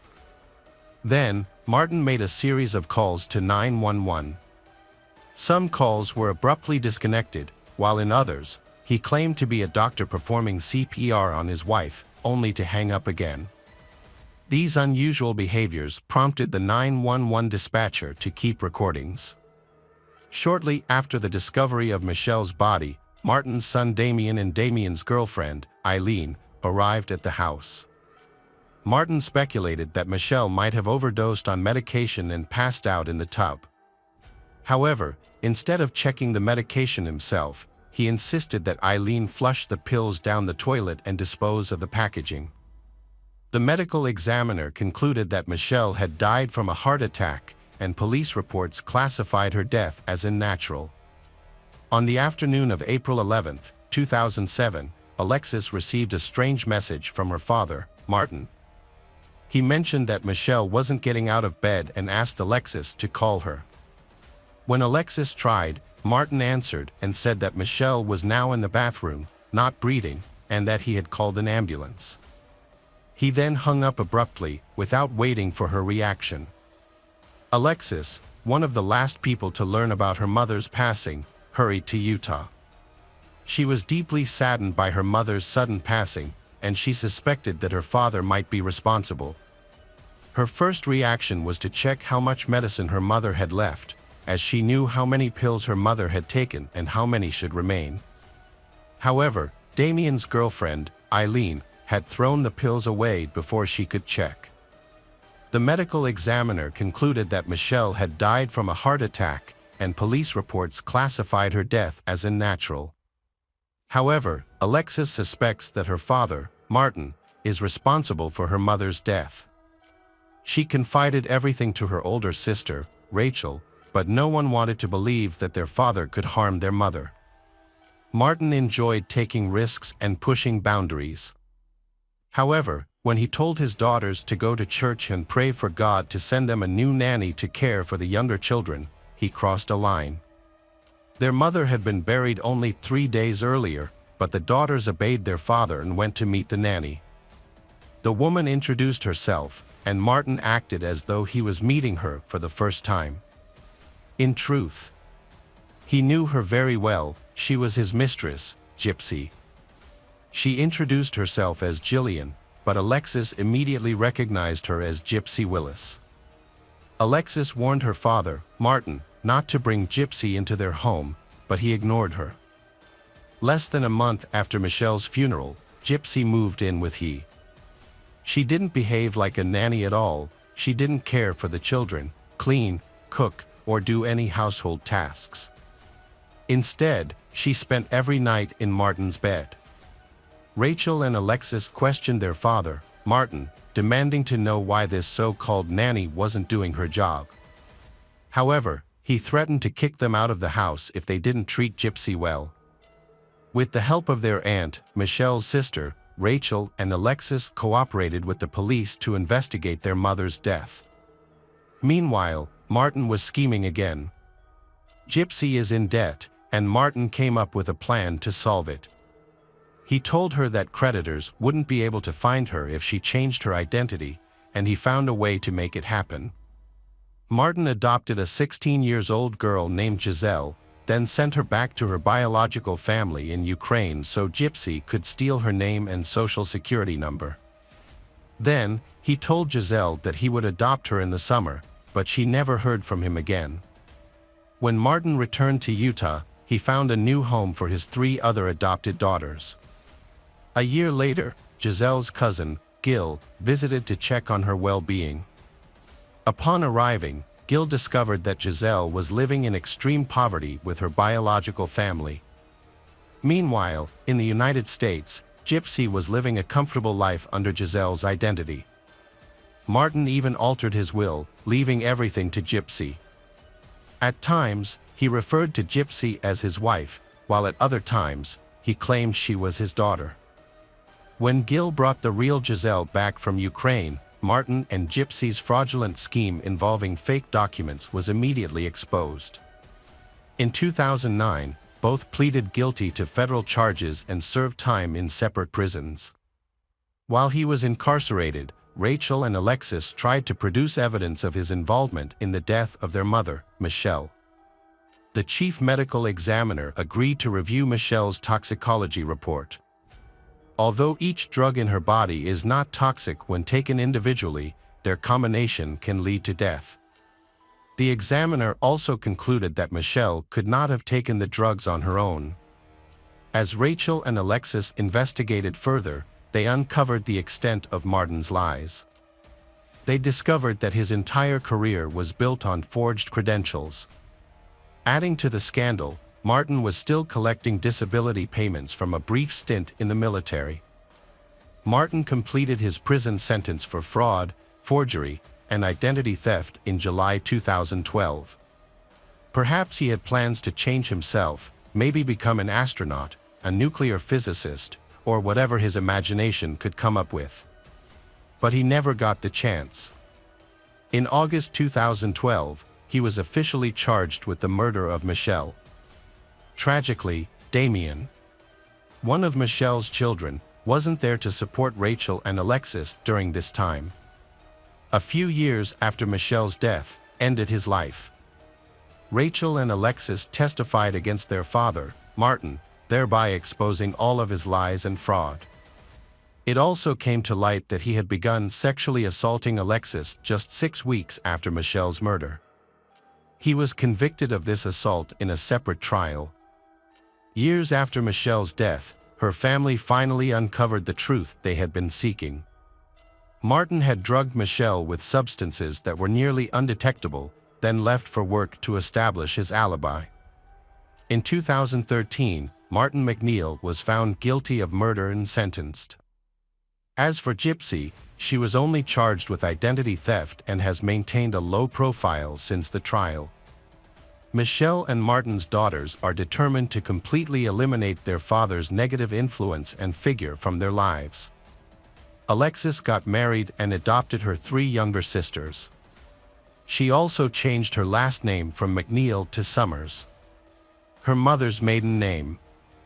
Alexis explained that she didn't want to be Dr. McNeil. She wanted nothing to do with her father. Hi everyone. Thanks for returning. Let's unravel another horrible case. The case of Ashley Scott. Ashley, born on November 4, 1978, in Bossier City, Louisiana, is a kind-hearted individual. Her parents divorced while she was still in her mother's womb. However, her mother, Donna, later married Jimmy, who adopted she and loved her greatly. Jimmy had a biological daughter named Kia from a previous relationship. Unfortunately, Jimmy and Donna's marriage ended in divorce a few years later, primarily because Donna chose to leave. Ashley decided to stay with her father, Donna, but she continued to maintain a relationship with her mother. Even though Ashley's parents are divorced, she enjoyed a happy childhood. She was known for her kindness and obedience, and those around her recognized her beauty and potential. In 1996, she graduated from high school and went on to attend UAA Baptist University in Arkansas. There, she met her first love, Jeffrey Scott, who had also enrolled at the same university. Jeffrey was captivated by her beauty and warm smile, and soon they began dating. They are a beautiful couple, often holding hands and enjoying time together. Ashley's friends admired her and believed she had found a wonderful partner, as she often shared stories about how sweet and kind Jeffrey was and how fortunate she felt to be with him. In 2000, Ashley received the college degree she had always dreamed of. She pursued her dream of becoming a teacher and dedicated her life to education. However, her wedding to Jeffrey on June 9, 2001, was marred by some hidden problems. Although it appeared to be a joyous occasion on the surface, but some disturbing aspects of Jeffrey were apparent to everyone, and Ashley knew about them but chose to ignore them. A year prior to the wedding, Ashley had written to her sister, stating that she could no longer maintain communication with the family and requested they respect her choice. As a result, her family was not invited to the wedding. Ashley's friends were surprised to see that most of the guests were from Jeffrey's family, even though Ashley's family is very close and large. Initially puzzled, they later understood the situation. Her family disapproved of Jeffrey, and he made no effort to win them over. Underneath his friendly exterior, he often speaks ill of her family and acts inappropriately. Jeffrey offended those close to Ashley and believed he had every right to do so. What was most surprising was Ashley's reaction. It seemed like she was making excuses for his behavior. At the wedding, Jeffrey insulted some of her friends again and acted arrogantly. After they moved to Cordova, a suburb of Memphis, Tennessee, Ashley's relationships with many people began to deteriorate. The darker side of Jeffrey started to show. After the move, he began working as a computer systems technician at his father's company, while Ashley became an English teacher at a middle school. Everyone praised her. She was seen as beautiful, cheerful, intelligent, and sociable. She loved her job and her students. Paul Dealey, a colleague, later described her as an experienced teacher. He mentioned in court that she was the main reason he looked forward to going to English class each day. He admits that school was the only place she felt safe and loved. It was where she could escape from Jeffrey. As time went on, the relationship between Ashley and Jeffrey worsened, and her connection with her family nearly fell apart. She refused to discuss it, claiming it was her personal choice. These were certainly influenced by her husband Jeffrey, who was a master manipulator. In the early years of their marriage, he completely controlled her and isolated her. His constant criticism, even on trivial matters, hurt her self-esteem. He tried to control she in every way possible. During this time, she only communicated with a few people, including her childhood friend, Lori. They had been friends since 5th grade and remained in touch into adulthood. In September 2006, Ashley attended a school reunion that she was excited about. While the others at the event didn't notice anything unusual about her, Lori was worried throughout the evening. Jeffrey kept calling Ashley, making it impossible for her to relax and enjoy the class reunion. He questioned her about who she was talking to, what she was wearing, what she was eating and drinking, and what conversations she was having. Essentially, he tried to control every aspect of her life. That night, Ashley confided in Lori about the nightmare she was experiencing and expressed that she couldn't continue living like this. She revealed that she was thinking about divorce and had even reached out to an attorney. Ashley also admitted that she knew about Jeffrey's affairs, including an affair with a colleague named Blair Brown, someone she used to be very close to. Over time, she had forgiven Blair, who had contacted her to reveal Jeffrey's true nature and how dangerous he could be. This class reunion became the last social event Ashley attended. After that, she was isolated for several weeks, and new bruises began to appear on her body. On November 23, 2006, at 3:46 p.m., a call was made to emergency services in Memphis, Tennessee. When 911 dispatcher answered, they were surprised by the calmness of the caller, Jeffrey Scott.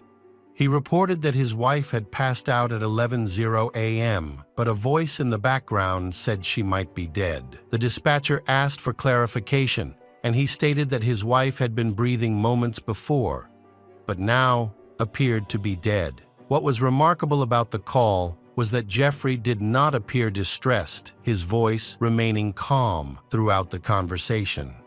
Recognizing the possibility of a crime, the dispatcher immediately alerted the leadership, and police were dispatched to the scene. Within minutes of receiving a call, police arrived at the given address. Upon arrival, they were greeted by their host, Jeffrey. He then showed them to his wife's bedroom, Ashley. Inside, they found a man, Robert McGee, a friend of Jeffrey's, was performing CPR on Ashley.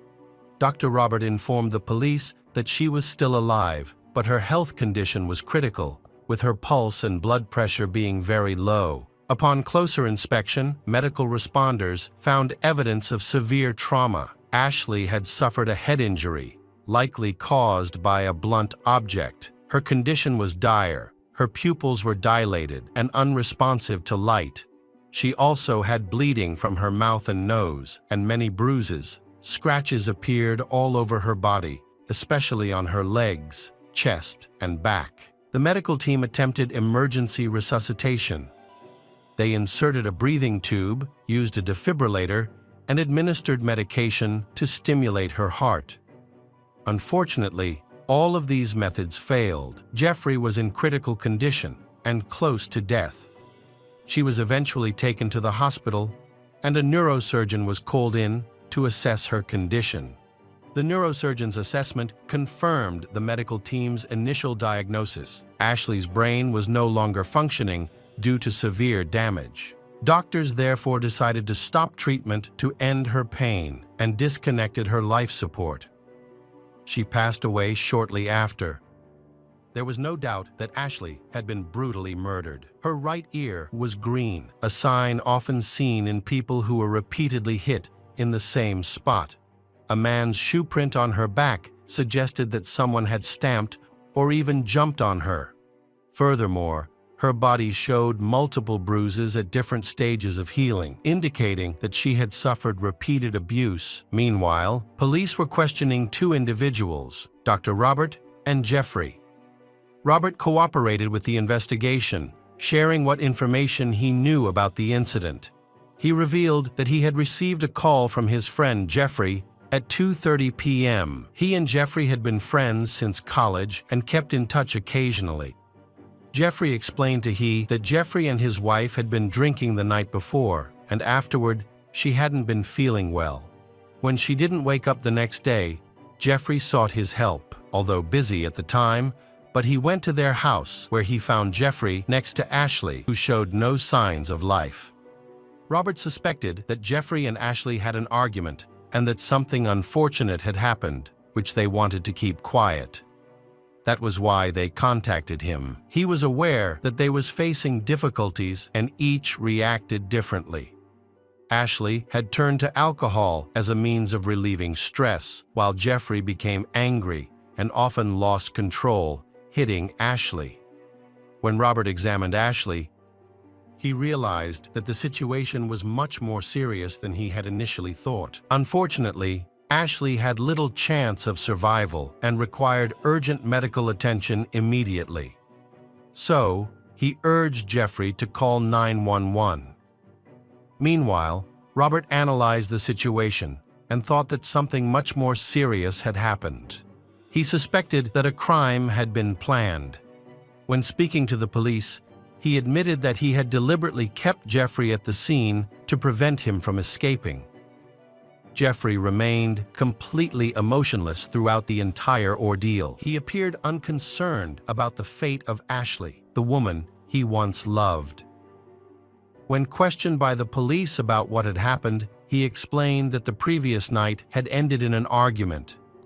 The reason for the fight was his discovery of the messages exchanged between his wife, Ashley, and another man, which led him to believe she was having an affair. Feeling betrayed, he admitted that he had beaten his wife once. Following the altercation, Ashley stumbled and fell due to her intoxication. According to Jeffrey, she faced severe alcoholism and often acted irrationally. He lost patience with her frequent tantrums. In a fit of anger, he asked her to leave the house. It was not uncommon for Ashley to sleep in the garage on such nights.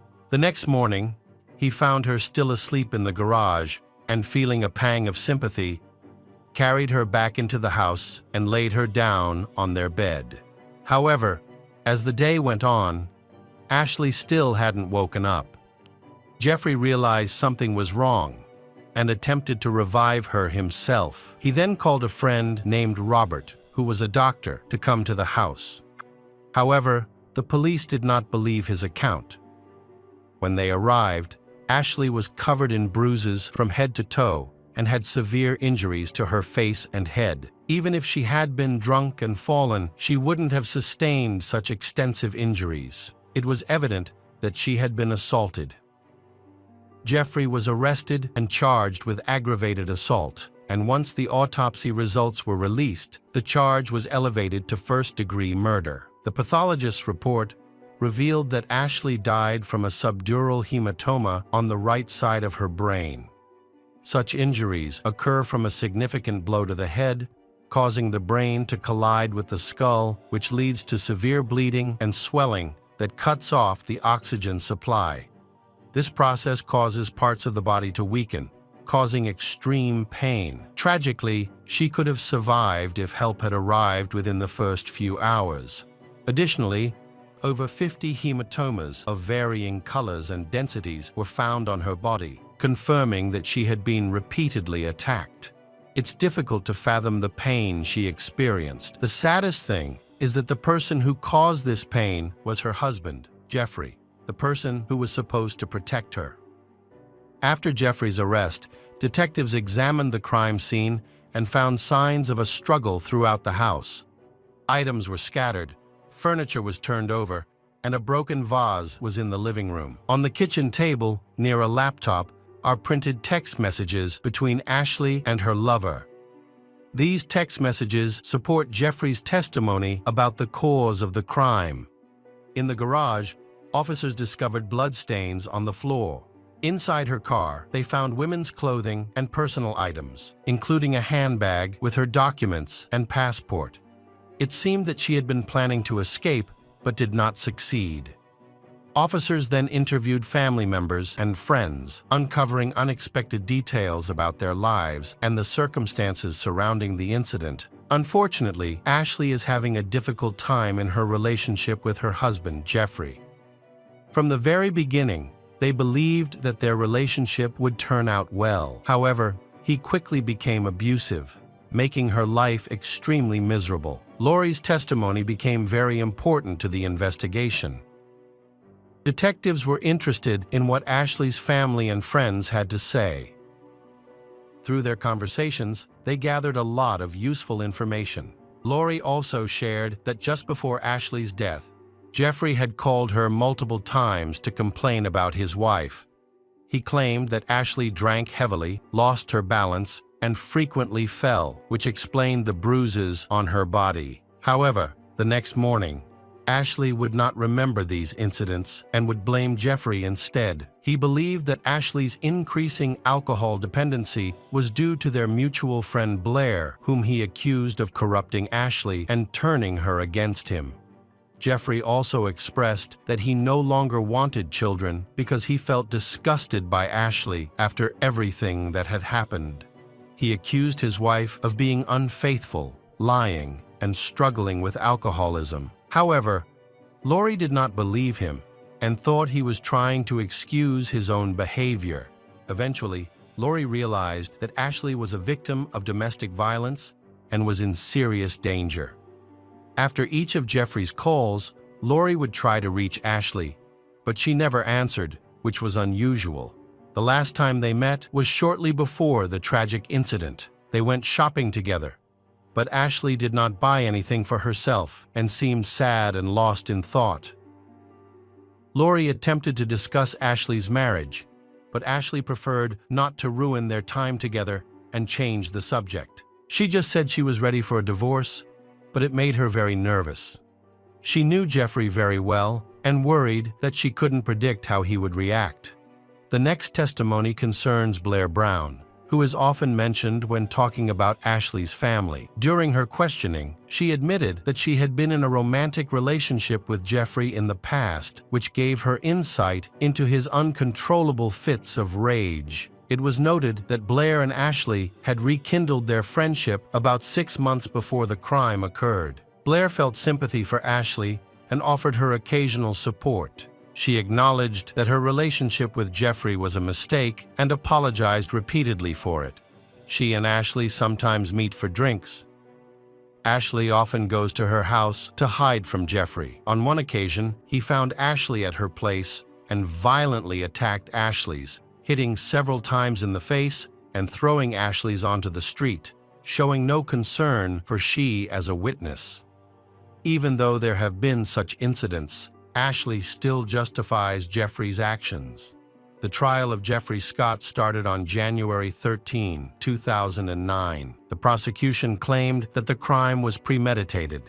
Evidence showed that an argument between Jeffrey and his wife Ashley began in the living room, where a broken vase was discovered. The conflict becomes more serious as they move throughout the house, and Ashley endures violence in nearly every room. Bloodstains were found throughout the home. Ashley's divorce attorney testified for the prosecution, stating that she had met with Ashley the day before death. At that time, all the divorce paperwork was ready. Ashley only needed to pack her belongings and leave while Jeffrey was at work. The attorney advised Ashley to leave secretly, which explains the items and documents found in her car.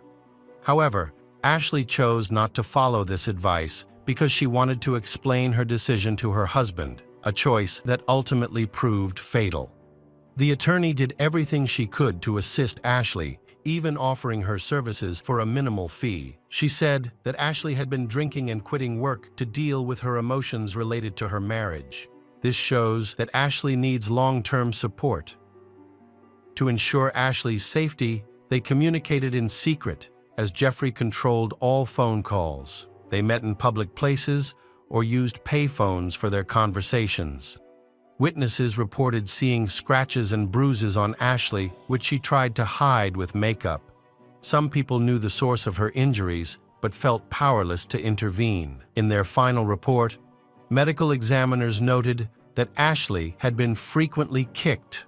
It appeared that Jeffrey had pushed her to the ground and stomped on her, leaving old bruises on her back and legs. The defense team for Jeffrey worked hard to have the charge reduced to a second-degree crime. The attorney tried to make Ashley look bad, portraying her as an alcoholic and emotionally unstable. Their strategy was to convince the jury that Jeffrey also had a difficult time in the marriage. They discredited she, who couldn't defend herself because she was deceased. It came to light that in 2005, Ashley had received a drunk driving fine. Meanwhile, Jeffrey said he wanted to save their marriage. He bought a new house and was ready to have children, while Ashley had and sent intimate pictures to your lover. Regarding the crime, Jeffrey said that he lost control, realized that all his efforts were in vain, and that Ashley had found someone else. He expressed his regret to his wife's family, saying that he regretted the pain he caused them. He mourned her loss and prayed for her soul. However, during the trial, it was mentioned that after his arrest, he did not inquire about his wife's well-being. Instead, he simply wanted to know the outcome of a recent football game. His attorney have adopted controversial tactics, even arguing that Ashley's injuries were largely caused by seizures brought on by alcohol withdrawal. To support this claim, an independent expert was brought in. In response, the assistant county medical examiner was called to testify. He reviewed evidence from the autopsy, describing Ashley's injuries in detail and stressing that her cause of death could not have been a fall. The prosecutor said that the defense's claim that the crime was committed accidentally was unreasonable. It was evident that Ashley wanted to escape from Jeffrey, her abuser, but out of love for her husband, wished to end things peacefully. Meanwhile, Jeffrey attacked her and hitting her repeatedly. He understood that he was causing great suffering to his wife. He ultimately finished the attack in the garage, where she lost consciousness. He saw how badly she was hurt, but chose to ignore it and failed to call for medical help right away. The prosecutor maintained that he intended to kill his wife. However, a new clue suddenly appears. Investigators discover that Ashley actually wants to save her marriage. Evidence showed she was taking medication to become pregnant and had supported buying a new home. She might have felt so trapped in the toxic relationship that she couldn't envision life without Jeffrey. Nevertheless, she eventually made the choice to leave. It's possible she hoped to leave without causing a rift, waiting for her husband to promise he would change and that everything would be okay. Victims of abuse often hold on to such unrealistic hopes. On January 19, 2009, Jeffrey Scott was found guilty of a second-degree crime. Even the judge disagreed with the jury's verdict. He criticized the jury for having voted 12 yes and 1 no on the original charge. One juror did not believe Jeffrey was guilty. Under state law, a unanimous verdict is necessary for a first-degree conviction. Ashley's family was also devastated. Jeffrey will serve 25 years in prison without the possibility of parole. Many feel this punishment is insufficient for someone who tortured a woman for years, isolating her from others, brainwashing her, and making her believe that she and her family were unworthy of being in his life. Ashley's father remarked that it was the worst thing that had ever happened to him, expressing his love for his daughter and stating that if she had died of natural causes, he could have eventually accepted it. However, he expressed his pain when he realized that his daughter had died a cruel death caused by Jeffrey and that he would never accept it. Welcome back, detectives. Let's dive into another horrible case. The case of Sandra Garner. Sandra and John met in the 1990s in the small town of Paris, Texas, which has a population of around 20,000. They worked together at a packaging company and quickly formed a close relationship, which developed into a romantic relationship. Sandra is 13 years older than John and has been through a divorce. She has 2 children from that marriage, Wes and Andrea. Although they appeared happy, their relationship faced many difficulties from the beginning. After dating for 2 years, they decided to get married. John became stepfather to Sandra's children, Wes and Andrea, and is also a husband who deeply loves his wife. They were married on January 1, 2000, in Las Vegas. John appears to be a friendly and sociable person, well liked by most people. However, those who knew him closely were aware of his struggles with alcohol. When he drank, he sometimes lost control and became aggressive. Additionally, he dealt with mental health issues and was on antidepressants. John worked as the HR manager, responsible for hiring and firing employees. He especially enjoys firing people, which leads many to think that he enjoys the power he has over others. Overall, John was a caring person who loved his family. After the wedding, his life seemed to get better, thanks to the sincere love between him and his wife, Sandra. They felt very compatible and quickly got along with their children, especially little Wes. However, Andrea did not like John, her stepfather. This is a normal psychological reaction of most children when they do not want to accept their parents' new partner, and it usually requires time to adapt. In 2014, Sandra started experiencing health issues and was diagnosed with multiple sclerosis, which greatly complicated her daily life. This has changed their family life a lot. John had to do the housework and take care of Sandra. During this time, she tried to work remotely to help out financially. He willingly supported her, helping her with daily tasks and providing emotional support. As a result, Andrea witnessed the love between her parents and began to empathize with John. The relationship between Andrea and John improved. She started helping John with more housework and taking care of Sandra. This brought their family closer. Unfortunately, Sandra's health continued to decline. She faced ongoing struggles with her illness, impacting both her physical and emotional well-being. The medication she took provided only partial relief, alleviating some symptoms but leaving her feeling emotionally suppressed. At times, she found herself searching online for ways to end her life, feeling overwhelmed by depression. During those times, she confided in John about her thoughts and expressed her worries about being a burden to him. John reassured her, saying that if she were to die, he would not want to continue living either. This conversation made Sandra realize that she could not leave her children without a parent. In that moment, John became her reason for living. As Sandra's health deteriorated, she decided to leave her job because she was unable to work, either in the office or from home. This meant that John was the only one earning money to support the family, causing further financial hardship.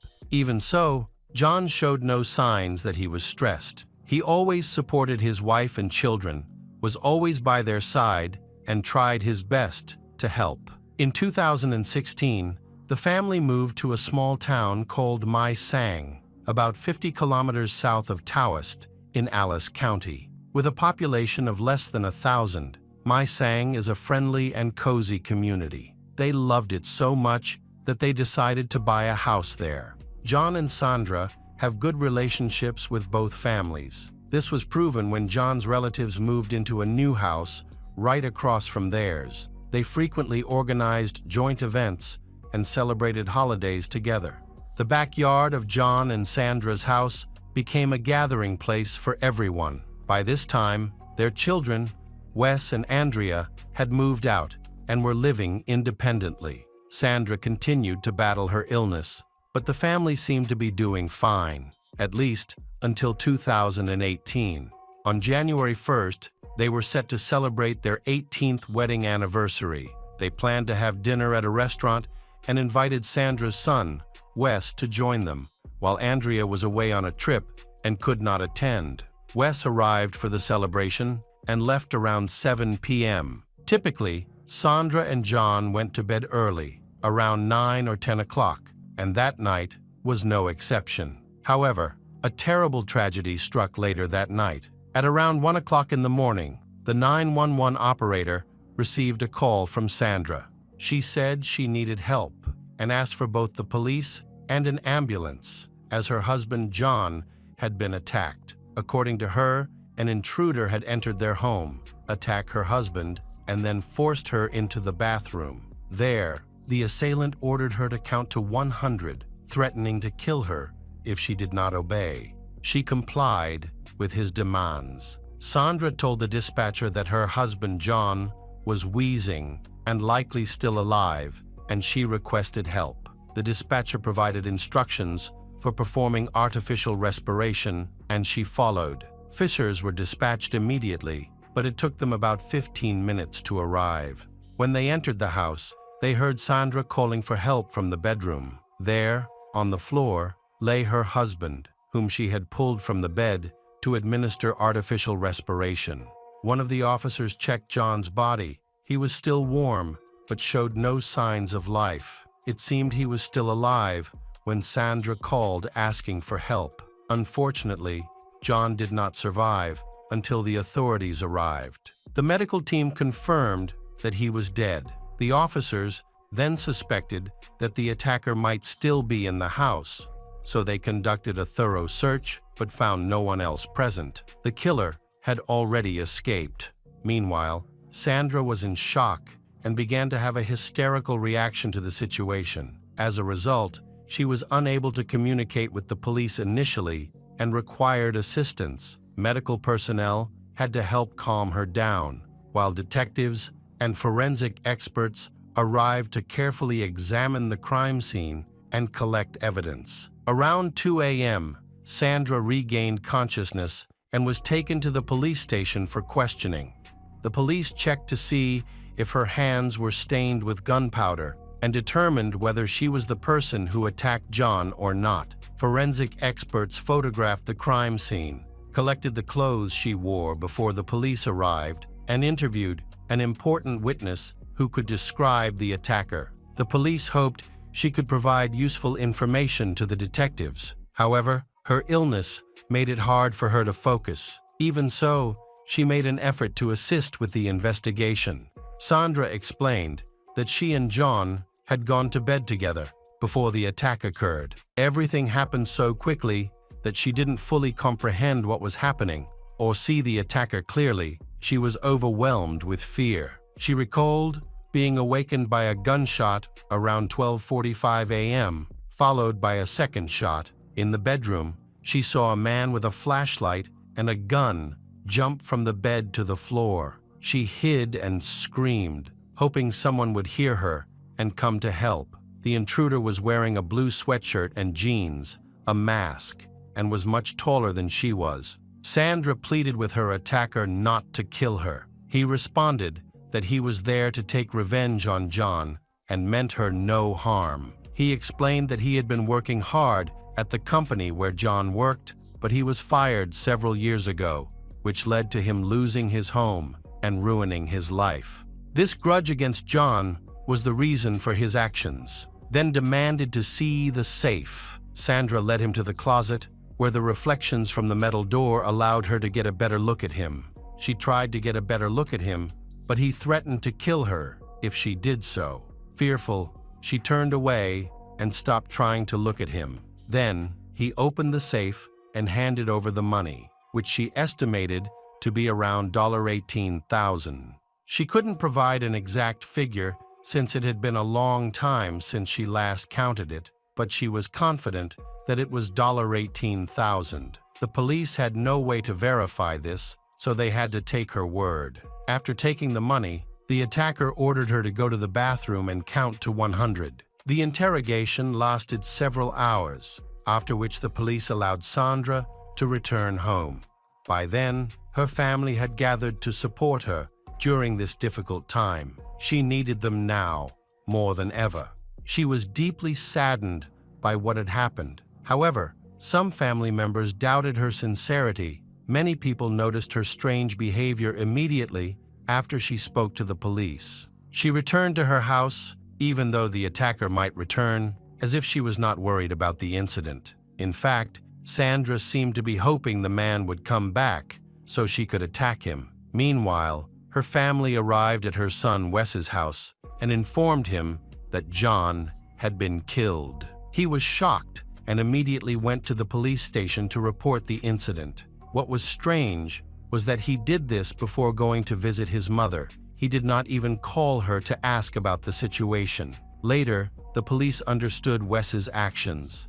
He had something important to share with them. From the very first sentence, he confirmed to the police that he believed the murder was committed by his own mother, Sandra. However, he felt very embarrassed to say this because it was difficult to give testimony against the closest relative. He was skeptical that an intruder could have entered their home unnoticed, even though his parents had 2 dogs. These dogs should have barked to warn of danger. His statements puzzled the police.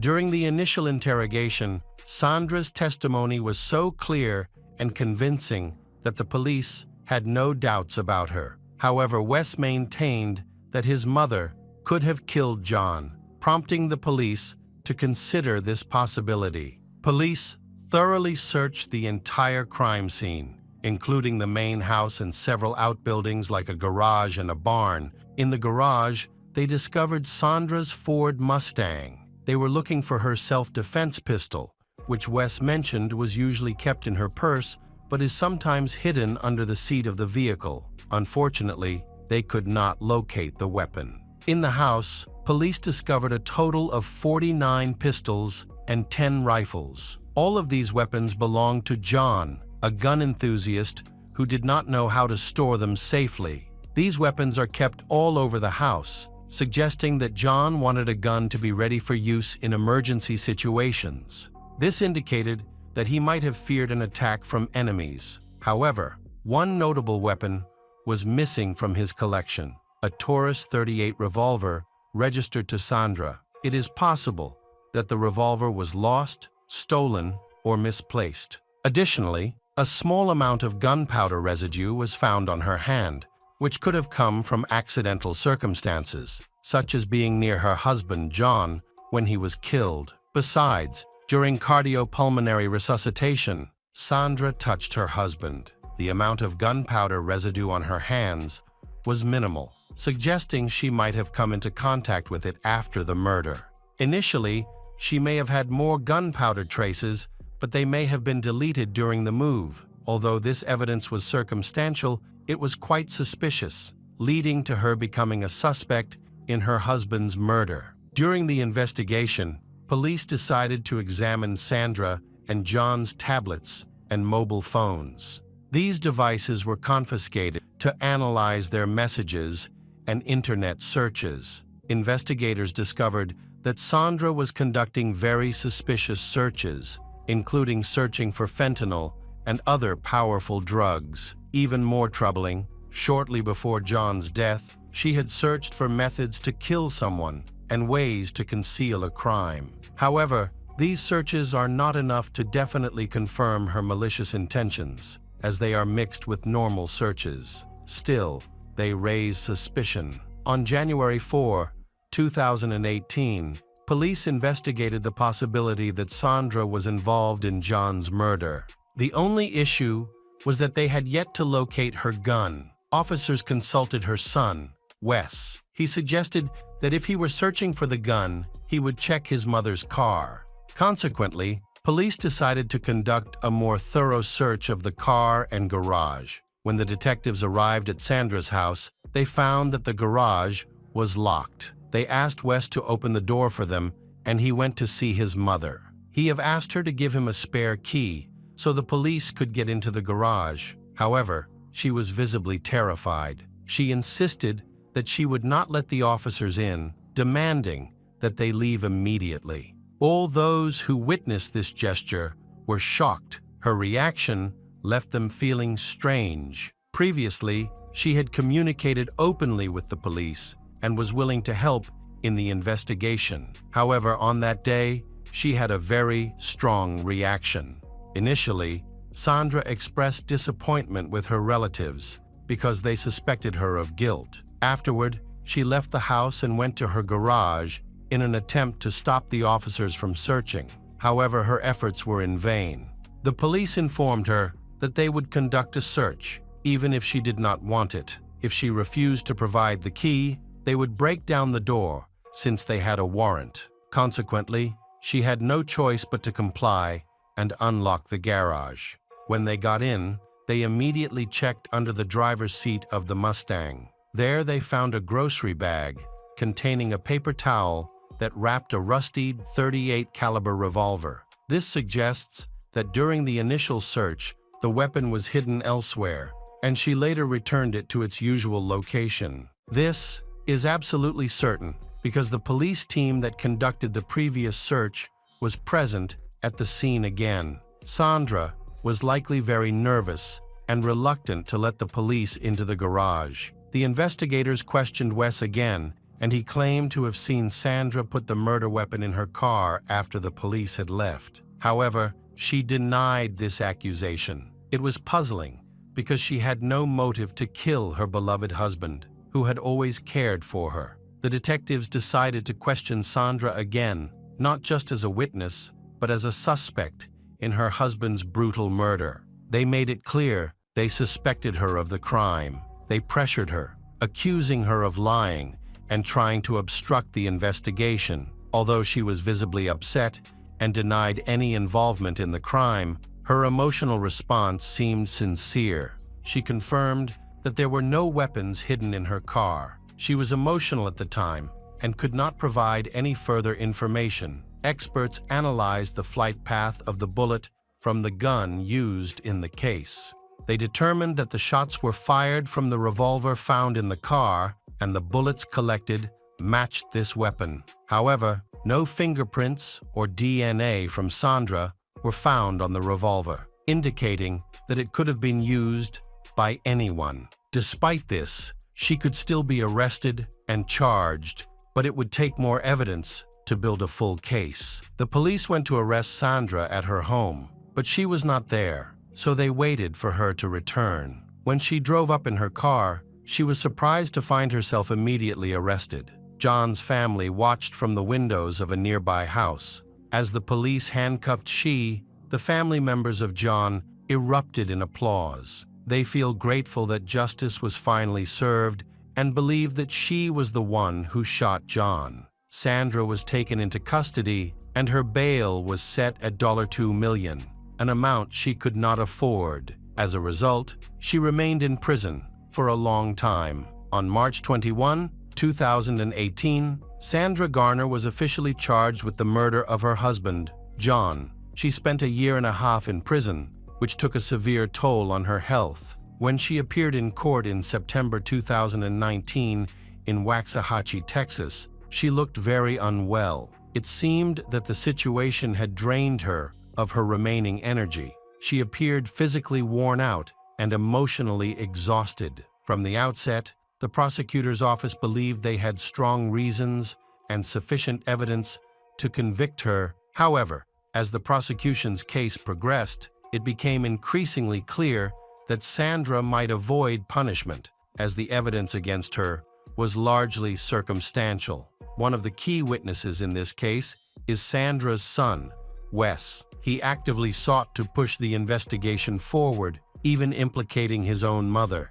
Wes confidently claimed that the weapon should be in the car, despite the fact that investigators found it was not there previously. Typically, someone who shares such detailed information about a crime raises suspicions of their involvement. This led many to wonder, did Wes want John, his stepfather, dead? Did he orchestrate the incident to have Sandra, his sick mother, arrested instead of facing consequences himself? When investigators looked closely at Wes, they discovered several troubling issues. He was able to kill John because he had access to the entire house and knew where the gun was hidden. Investigators discovered that the suspicious online searches only occurred on nights when Wes visited his parents, John and Sandra, after they had gone to bed. Tablet searches can be traced back to Wes in the first place. He seemed determined to make his mother, Sandra, pay for this crime, and even implied that she had a weapon. Wes's alibi was highly questionable. He claimed that he was at home watching videos on his laptop at the time of the crime, but no one could verify this. He lived alone. And during the initial investigation, the police overlooked a crucial detail. His laptop was set to a different time zone. Additionally, Wes can set the video to play continuously while he is absent, meaning he had no real alibi. Furthermore, John had a motive, as he was named in John's will, and might have wanted to access his inheritance quickly. In contrast, Sandra had no reason to want John dead. John was a significant part of her life, and had cared for her during her illness for many years. He is the only one who earns money to support the family, and they live in harmony and attached together. During the trial, it was highlighted that the police had failed to act professionally. It took them 15 minutes to get to the crime scene. The police who conducted the investigation that night were inexperienced, as they had never been involved in a criminal investigation before. This led to some serious mistakes. In addition, the police needed to use special bags to preserve traces of gunpowder on Sandra's hands, but they did not do so. Photos taken at the crime scene on a police officer's mobile phone were later accidentally deleted and could not be recovered. The officers also did not conduct thorough interrogations of former employees at John's workplace, although Sandra said that the killer was fired from John's company, and from then on, he developed hatred towards John. The police only conducted interviews with a few witnesses, and they prioritized questioning John's family. Consequently, the prosecutor had to address the defense's claims about the police's lack of competence. There have been numerous investigations into police misconduct, and those found to be at fault were disciplined. The prosecutor needed to clarify why the police did not collect fingerprints from the door handle of the Mustang where the revolver was discovered. Forensic experts might have found a fingerprint belonging to another suspect, the person who hid the weapon. If that person was really Wes, he could have entered the house without making the dog bark because they recognized him. However, there were uncertainties. Sandra cannot recognize her son Wes's eyes or voice. She said she felt very scared at the time, and due to her illness, it was difficult for her to concentrate.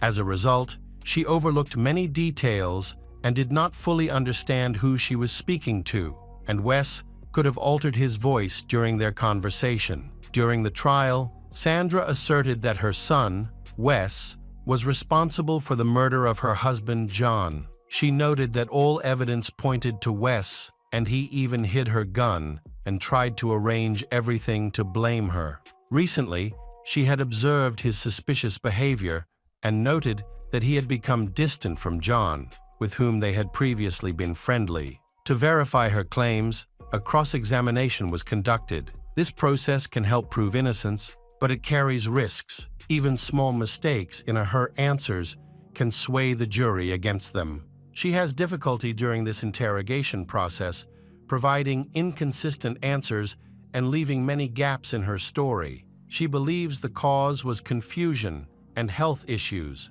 which may have left the jury unconvinced. The prosecution presented over 400 pieces of evidence and interviewed 25 witnesses, leading them to believe that Sandra would be found guilty of her husband's murder, John. However, when it was the defense's turn, they successfully refuted the prosecution's arguments and pointed out the negligence in the investigation process. They point out that initially, Wes was not considered a suspect. There was no testing for gunpowder residue on his hands, no polygraph examination, and no thorough investigation of his alibi. When the jury began deliberating, many thought it would be a long one. However, they returned a verdict after just a few hours. In the late afternoon, when the court announced the verdict, all of Sandra's family gathered in the courtroom to hear the decision. The jury found her innocent, bringing her immense relief. Overcome with emotion, she cried and embraced her lawyers. After serving 21 months in prison, she was finally free to go home. However, this news upset her son, Wes, and John's family. They believed that she was responsible for John's death and expected her to be sentenced to prison. The relationship between John's family and Sandra's family became strained, and this eventually forced his family to move away. Now, Sandra believes that Wes was the one who killed John. Sandra's relationship with her son, Wes, has deteriorated greatly. After the trial, they completely stopped communicating. Sandra's daughter, Andrea, continues to support she and believes in her innocence. The police have not closed the case, and for a while, they focused on Wes as the main suspect in the murder. However, valuable time has been lost. Many clues were lost, and many things were not done in time. As a result, it is now nearly impossible to definitively prove anyone's guilt. Evidence related to this case has been stored for years, and no one has taken the initiative to investigate further. Hello again, true crime fans. We've got another mysterious case to explore. The case of Nohema Graber. Nohema Graber was born in Mexico. From a young age, she found joy in traveling. Immediately after graduating from high school, she began working as a flight attendant for a local airline. Nohema was one of the first Mexican women to learn to fly passenger planes in the 1970s. At that time, it was not common for women to become pilots, but Nohema was determined to pursue her goal. She paid for her own flying lessons with the money she earned as a flight attendant. In this way, she paved the way for many other Mexican women in the aviation industry, proving that it was indeed possible. This achievement was groundbreaking for her time. Nohema met her future husband Paul at a party where they both expressed their love for each other. However, circumstances forced them apart. Paul had to return to his hometown in the United States. 11 years later, while traveling through Mexico, he reached out to Nohema and asked to meet. She agreed, and after their date, they realized they couldn't live without each other. They started seeing each other more often and communicated regularly by phone. Their relationship progressed towards marriage, and in 1986, they got married in Nohema's homeland when she was 33 years old. During this time, she worked as a flight attendant, pilot, and business consultant in Mexico City. The couple lived happily ever after. Their first child, Christian, was born in 1991, followed by his younger brother Jareth a year later. However, they found Mexico to be an unsafe place to raise children due to widespread crime and unrest, especially in their high-crime neighborhood. As a result, they decided to move to a safer place for their children. In 1992, the Nohema family moved to the small, friendly town of Fairfield, Iowa, USA. The town was a typical American suburb with a low crime rate and a tight-knit community, home to less than 10,000 residents at the time. It was also Paul's hometown. Nohema was a homemaker, while her husband had a good job to support the family. Soon after, the Nohemas welcomed a daughter. For many years, the Nohema family was respected in the community and was known as friendly, humble, and decent people. Nohema was very active and enjoyed hiking in nature. This lifestyle continued until her children grew up and had their own families. Then, conflicts began to arise between Nohema and Paul, which eventually led to divorce. Despite the divorce, both parents maintained a strong relationship with their children. They also kept in touch with each other, calling and talking regularly, and occasionally having dinner together. Paul was a devoted father, actively involved in his children's education. He spent time with them and supported their education. This support continued even after his children were grown. At that time, Nohema, who was in her 50s and finding single life uninteresting, decided to pursue her childhood dream of becoming a teacher. She earned a degree in English and a teaching certificate from the University of Iowa in nearby Mount Pleasant. In early 2012, Nohema began teaching at Fairfield High School, where she quickly became popular among students and staff. The students showed her a lot of affection, which set her apart from other teachers. She also taught Spanish part-time. On November 2, 2021, Nohema did not return home after work. She lived alone, so no one knew what happened to Nohema. It was not until the next morning that the staff at her school noticed that Nohema had not come to work. Her colleagues tried to contact her by phone and through social media, but they received no response. Worried, they contacted her ex-husband Paul. He was worried because he knew Nohema was a responsible person and would never skip work without informing anyone. Feeling worried, he decided to check on her and drove to her house. No one answered his knock, so Paul began looking through the windows but saw no signs of anything unusual inside. He became concerned that Nohima might have had a medical emergency. He then called the police for assistance. The officers took Paul's statement and went to the house. When they opened the door, the inside was empty and nothing unusual was found. The police quickly questioned those close to Nohima and learned that Nohima was last seen leaving school. She got into her car and drove away. Nohima often went for a walk in the park to enjoy nature after a day's work. The police tracked her phone and confirmed her daily routine. After work that day, she went for a walk in the park.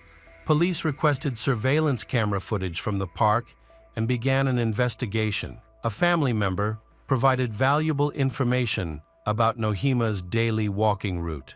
During the investigation at Chautauqua Park, police discovered Nohima's body. The criminals had attempted to conceal it by covering it with a tarp and placing old iron bars over it. Forensic experts searched the scene for clues that could lead to a suspect, but unfortunately, they found none. The discovery of Nohima's body left locals terrified, worried that a dangerous man was on the loose. To increase security, public patrols were set up in the park. Police carefully examined the crime scene, suspecting that the killer might have returned. Meanwhile, an autopsy was underway. The forensic expert determined that Nohima had died from blunt force trauma to the head, indicating she had been brutally beaten, likely with a bat. It was hard to fathom who could commit such a horrific act against this kind and gentle woman.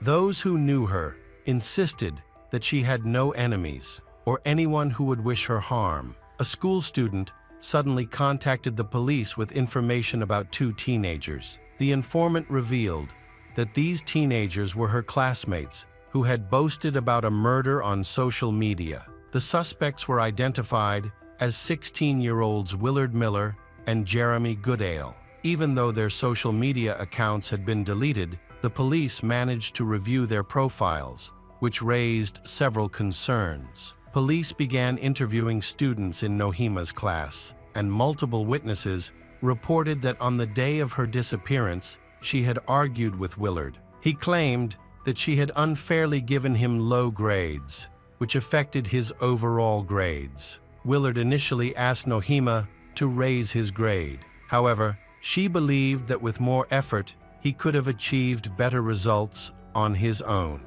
Therefore, she refused his request. Students said Willard had never shown any signs of violence. He had never shown cruelty in the past, and no one could imagine him capable of committing this crime. He came from a respectable family, but according to some classmates, he had a grudge against his teacher, Nohima. The Willard stated that he had never received bad grades before joining Nohima's class and attributed his drop in academic performance to the teacher's perceived bias. However, other students disagreed, believing the teacher was fair and graded all students appropriately. Following this information, the officers decided to visit the Willard's home for further discussion. When the police arrived at Willard's home, he remained calm and confident throughout the conversation. However, when the conversation turned to the murder, he became angry and spoke disrespectfully about Nohima. Willard initially claimed that the teacher had intentionally given him a low grade and that he had no idea that her body had been discovered. He thought she had just been reported missing and was the subject of a search. However, when the police confronted him and revealed that Nohima had been murdered and her body had been found, all the evidence pointed to his involvement. Under pressure, Willard quickly admitted that he had been present at the attack on Nohima. He claimed that other masked men had attacked Nohima with baseball bats and that he had been forced to watch. They then forced him to load her body onto a cart in the park and take it near the cultural heritage site.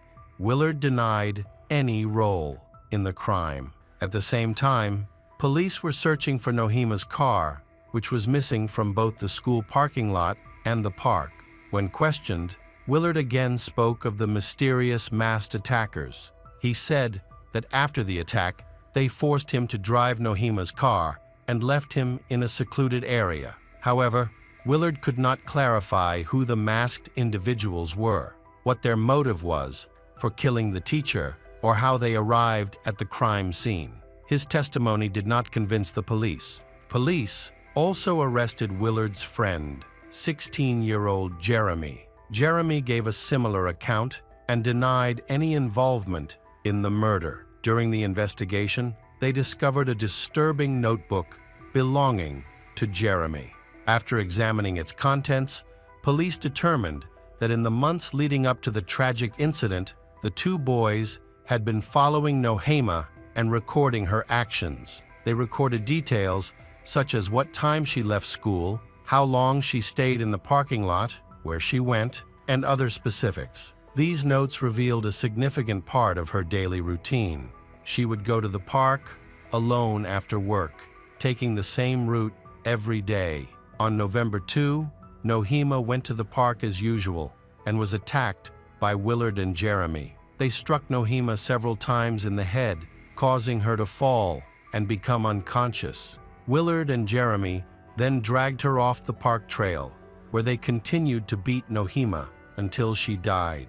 They then covered Nohima's body with leaves and branches before going to Willard's house to get a garden cart. Along the way, they picked up some wooden planks to help hide the body. They returned to the scene, immobilized the body, and covered it with a tarp in the hopes that it would never be found. Around 4:00 p.m., witnesses saw Nohima's car parked near her home. Several people confirmed seeing two teenagers inside the car. Unfortunately, none of the witnesses were able to positively identify the suspect because they could not clearly see the occupants of the car. The car was only there for a few minutes before driving away.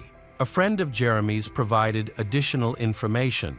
On the day of Nohima's disappearance, Willard and Jeremy had called their friend around 7:00 p.m. after leaving Nohima's car and asked him to pick them up on Glasgow Road. The young man met Willard and Jeremy there. He noticed that they seemed disheveled and nervous. Neither of them spoke during the entire ride home. The only thing he heard from them was that their car was stuck somewhere. He suspected that they were involved in something serious. He then drove Willard and Jeremy home and said goodbye. After gathering all the information, the police returned to Jeremy's home with a search warrant. The officers found bloody towels, blood-stained clothing, and hair that did not belong to Jeremy.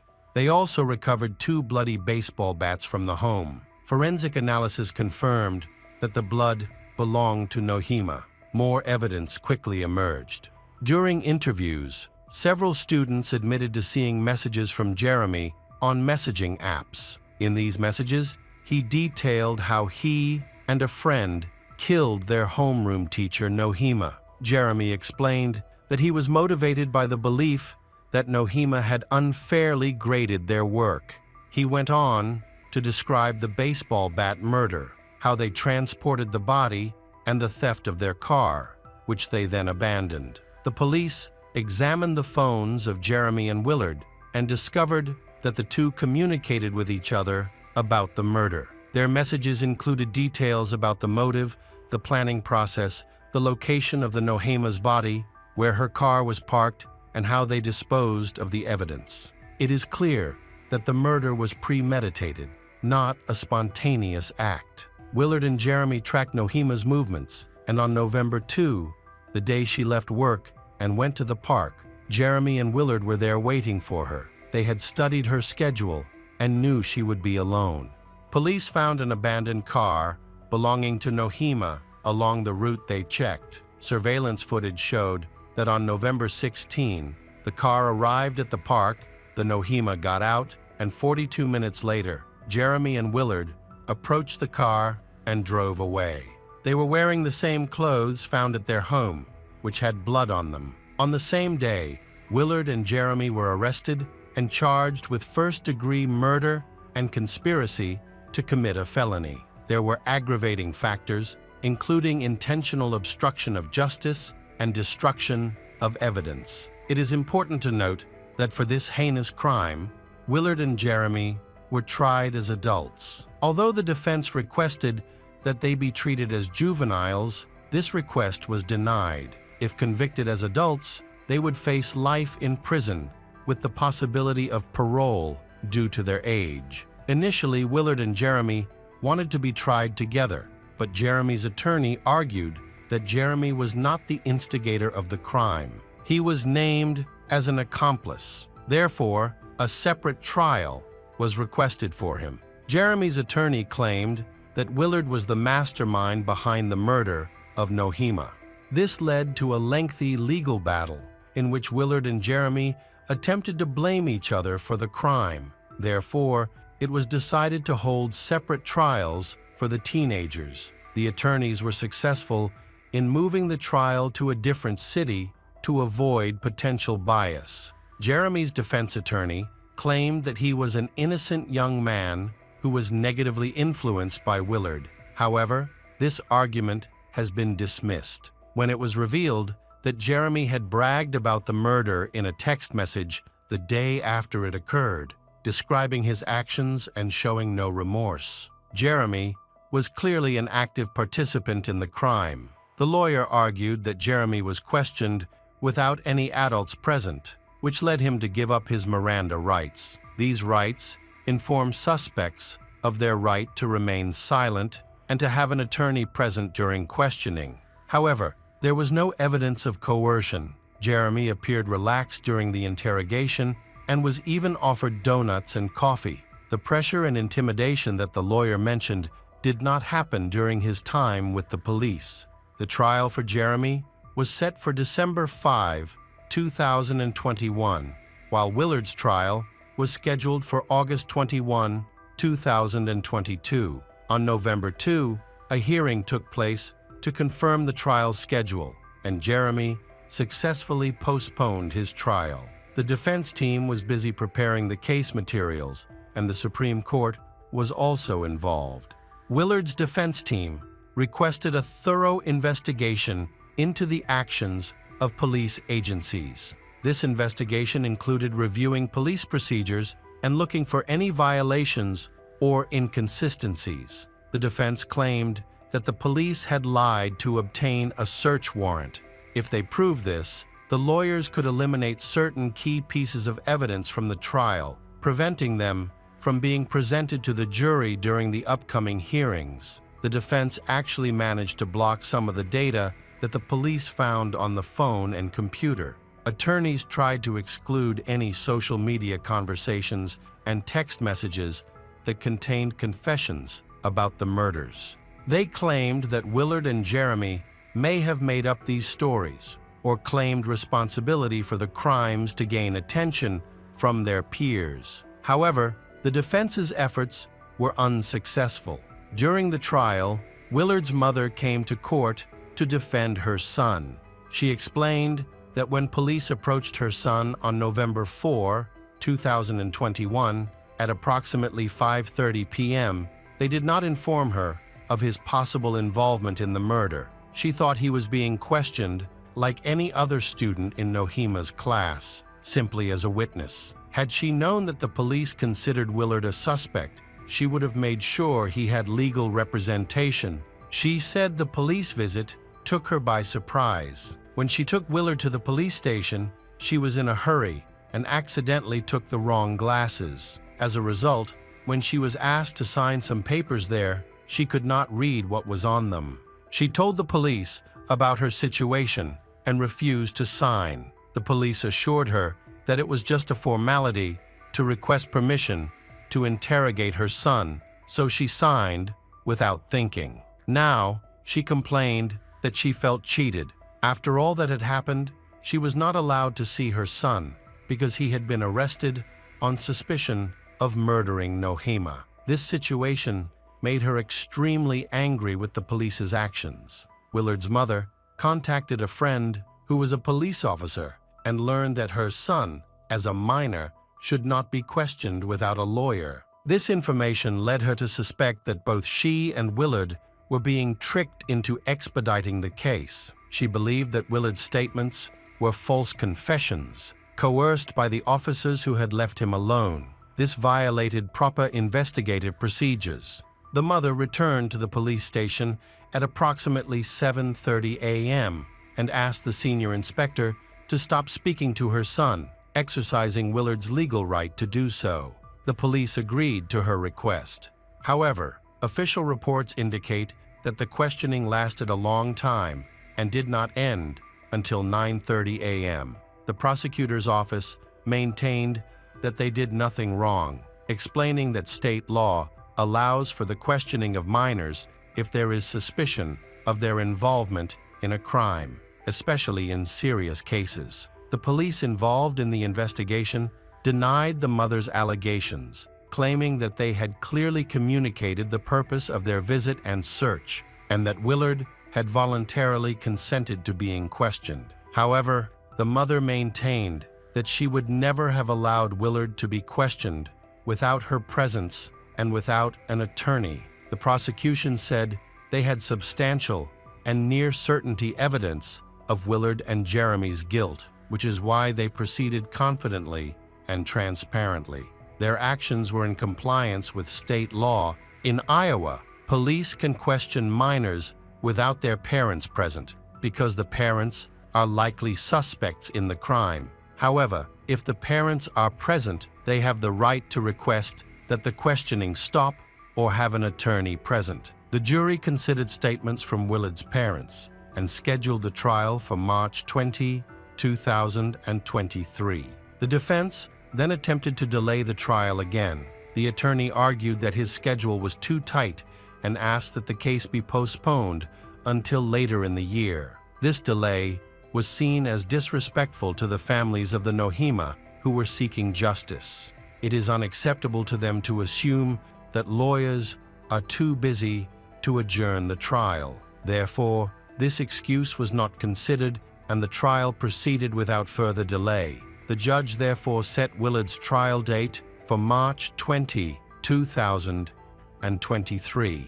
Jeremy is scheduled to appear in court on May 15, 2023. During this time, Nohima's social media page became a memorial page, with many students writing letters in honor of Nohima. The trial found that Willard was the one who delivered the first blow, which was not fatal.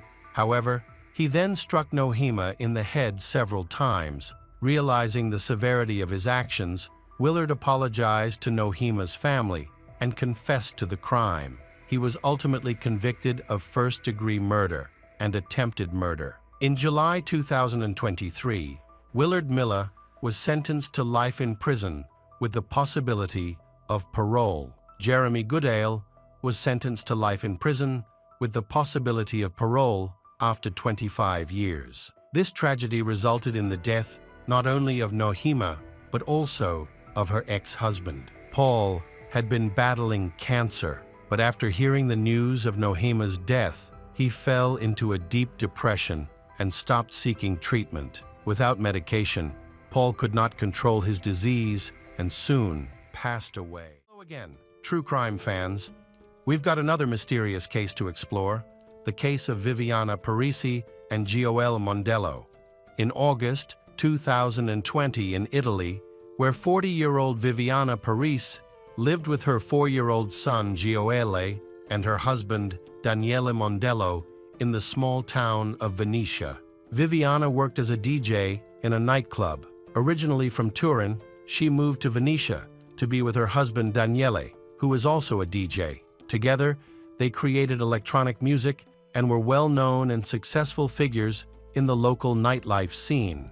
Both Daniel and Viviana actively maintained social media pages to promote their activities. Viviana frequently shared photos and videos, especially of her son Gioele, portraying their family as happy. However, their online presence was quite public, with Viviana posting clear images of her child's face, which raised concerns about privacy and safety. Some people cautioned Viviana about the potential dangers. On the morning of August 3, 2020, at 9:00 a.m., Daniele and Viviana woke up and had breakfast as usual. They planned to go to the recording studio to work, but Viviana decided to leave later. First, she needed to take her son to buy him new shoes. This means Viviana will have to take her child with her throughout the day to ensure she is supervised. On this day, Viviana forgot her cell phone at home. She prepared some food and got ready to go to work, including a trip to the mall to buy shoes for her son. Viviana and her son left home at around 10:00 a.m. They arrived at the toll booth in Mila and continued their journey along the highway towards Palermo.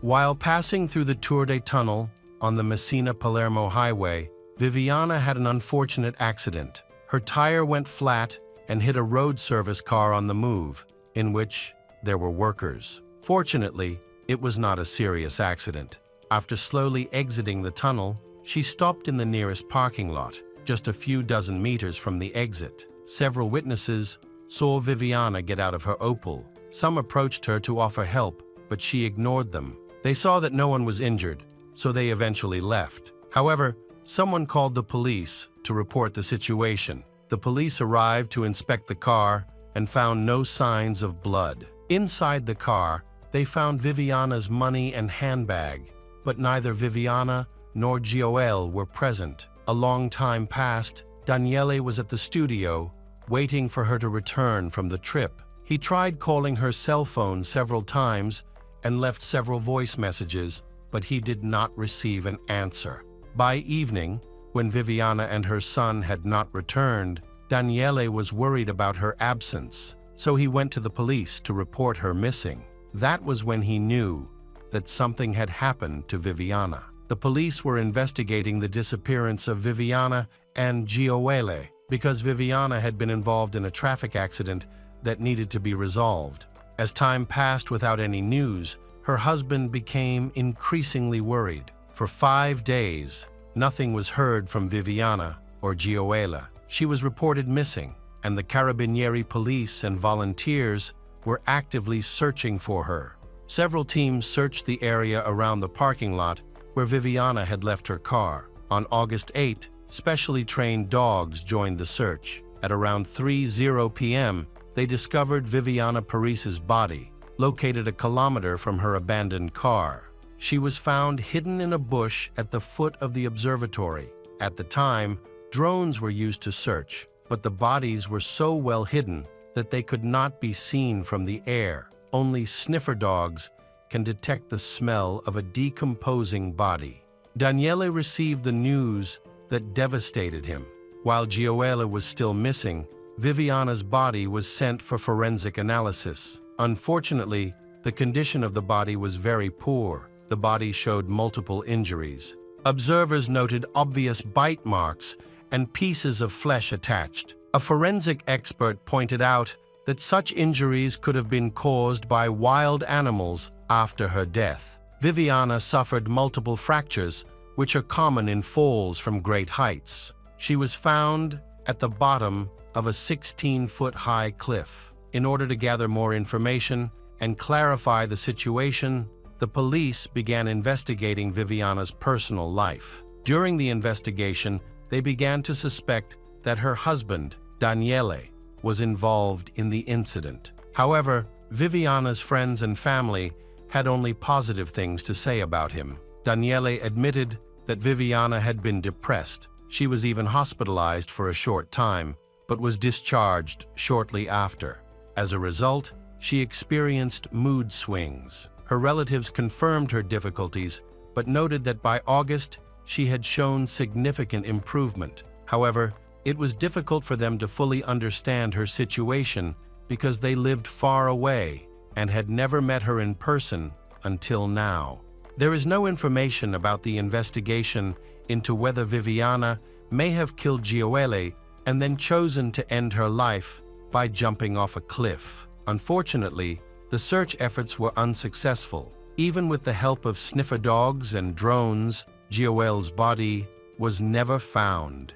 While examining Viviana's computer, police noticed that she had become increasingly interested in something called the Pyramid of Light, a work of art built using precise mathematical calculations. At the center of the pyramid, there is a spiral path that symbolizes the journey towards light and knowledge. Just days before her disappearance, Viviana had been researching how to get to the Pyramid of Light because she wanted to take her son there to be enlightened. It is important to note that based on her route that morning, she was likely headed to the Pyramid of Light, which was located 100 kilometers from their home. Viviana's recent social media posts hint at feelings of loneliness and reflection on her inner life. She may not have wanted Daniele to know about her journey to the pyramids. After investigation, the police discovered that she had been acting unusually over the past few months. She was often seen with the Bible,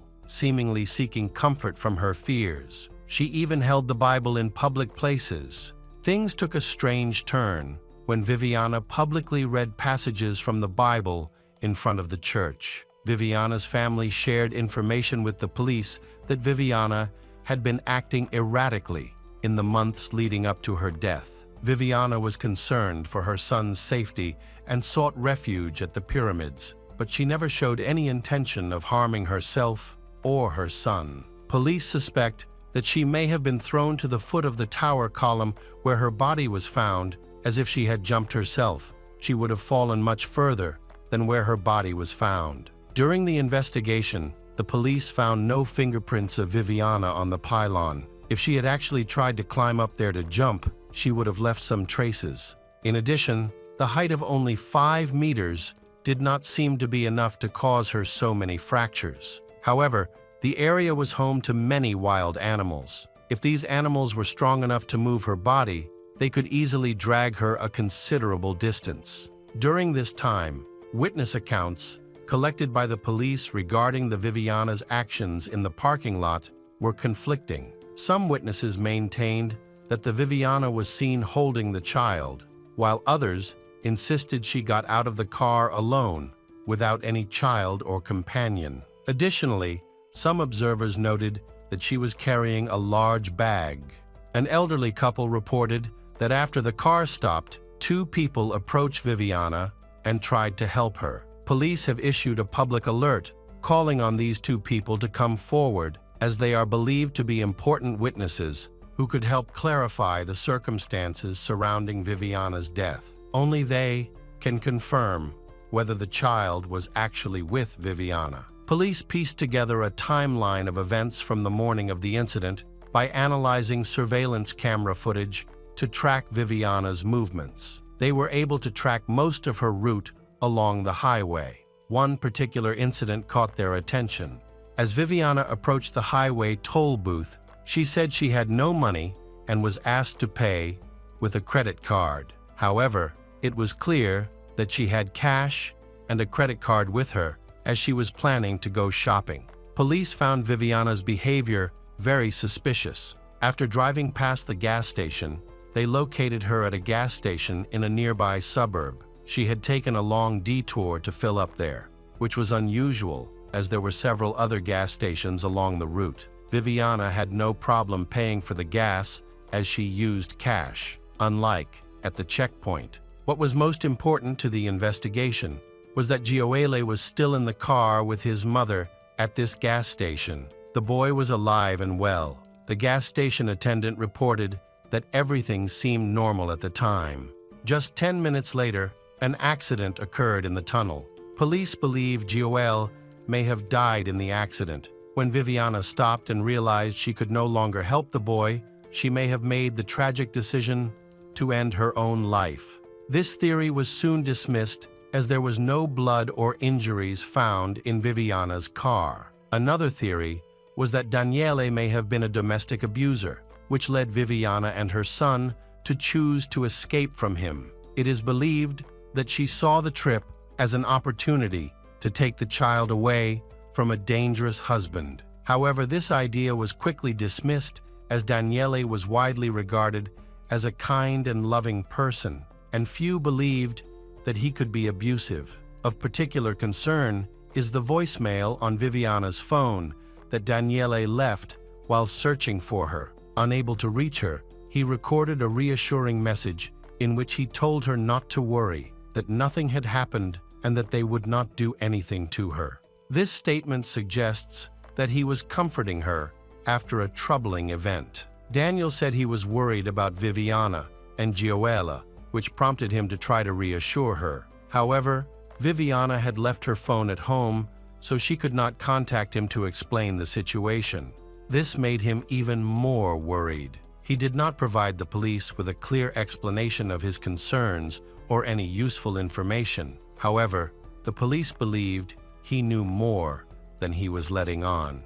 Meanwhile, the investigation discovered that Viviana had been suffering from severe panic attacks and mental health issues in recent months, for which she had been receiving medication and treatment. Daniele mentioned that Viviana may not have been taking the medication prescribed by her psychiatrist. According to Daniele, she only relied on medications that she was familiar with.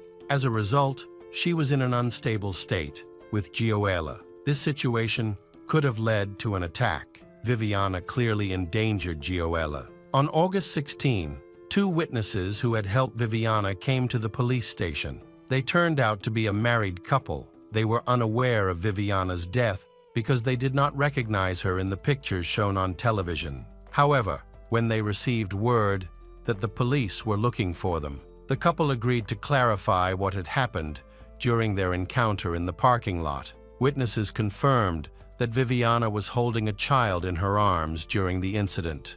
Neither Viviana nor the child appeared to be seriously injured. Witnesses noted that there were no signs of scratches, bruises, or bleeding. The child in Viviana's arms was conscious. The couple then suddenly saw Viviana appear to be in a panic and run away with the child. She held Joelle protectively and ran through the bushes. The 2 witnesses followed her, believing that something was wrong and that Viviana and the child needed help. However, Viviana quickly fled from them into the dense vegetation, and Viviana did not respond to their calls, causing them to stop searching for her. After the investigation, there were still no further clues leading to Gioelle's whereabouts. The police discovered a medical certificate which included a psychiatrist's assessment of Viviana's condition. She had a nervous breakdown and became paranoid. Daniele became desperate when the police failed to find his son. He assembled a team of volunteers, mostly friends and family members. Amazingly, later that evening, while searching the area near where Viviana's body was found, they discovered the body of a baby boy. The condition of the body was tragic. The body was badly decomposed, and some of the bones were missing, likely carried off by wild animals. Because the body was so badly decomposed that identification was impossible, after testing through dental records, they determined the body was Gioelle. Unfortunately, the discovery of the body does not bring us any closer to solving the case. Daniele believes this shows negligence on the part of the police. He is baffled as to why they did not find the body sooner, especially since it was already decomposed and was near Viviana's body at the time. After the investigation, the police discovered that Daniele knew about her serious emotional struggles, but showed no concern for her or her well-being. Investigations revealed that shortly before her disappearance, he had begun communicating with a divorce lawyer. Viviana found out about his intentions to divorce him. Did this revelation cause her to take such drastic measures? Unfortunately, Gioelle's autopsy was inconclusive. The cause of his death was never known. In order to find out why the family tried to conceal information about Viviana's illness, the police wiretapped all family members. During the wiretapping, the police discovered that no one in Viviana's family agreed that her cause of death was end his own life. Other than that, nothing suspicious was discussed. Her relatives simply underestimated the severity of her illness. Daniele's family later spoke out. They claimed that the police had conducted a poor search and had not found Gioelle's body quickly enough, which may have missed important clues. They were confident that Viviana would not have taken her own life or harmed her son. Although they admitted that she had struggled with mental health issues of late, at the same time, Viviana's family claimed that someone was chasing her and that she was eventually caught in a remote area where both she and her child were killed. However, that no witnesses reported seeing anyone chasing her. They also noted that Viviana had the opportunity to ask passers-by for help but chose to run away. Despite the family's objections, the investigation decided to close the case. Viviana's family publicly disagreed with the decision, but their request was ignored. Viviana Parisi and Gioella case confirmed as a murder-suicide by scientific police.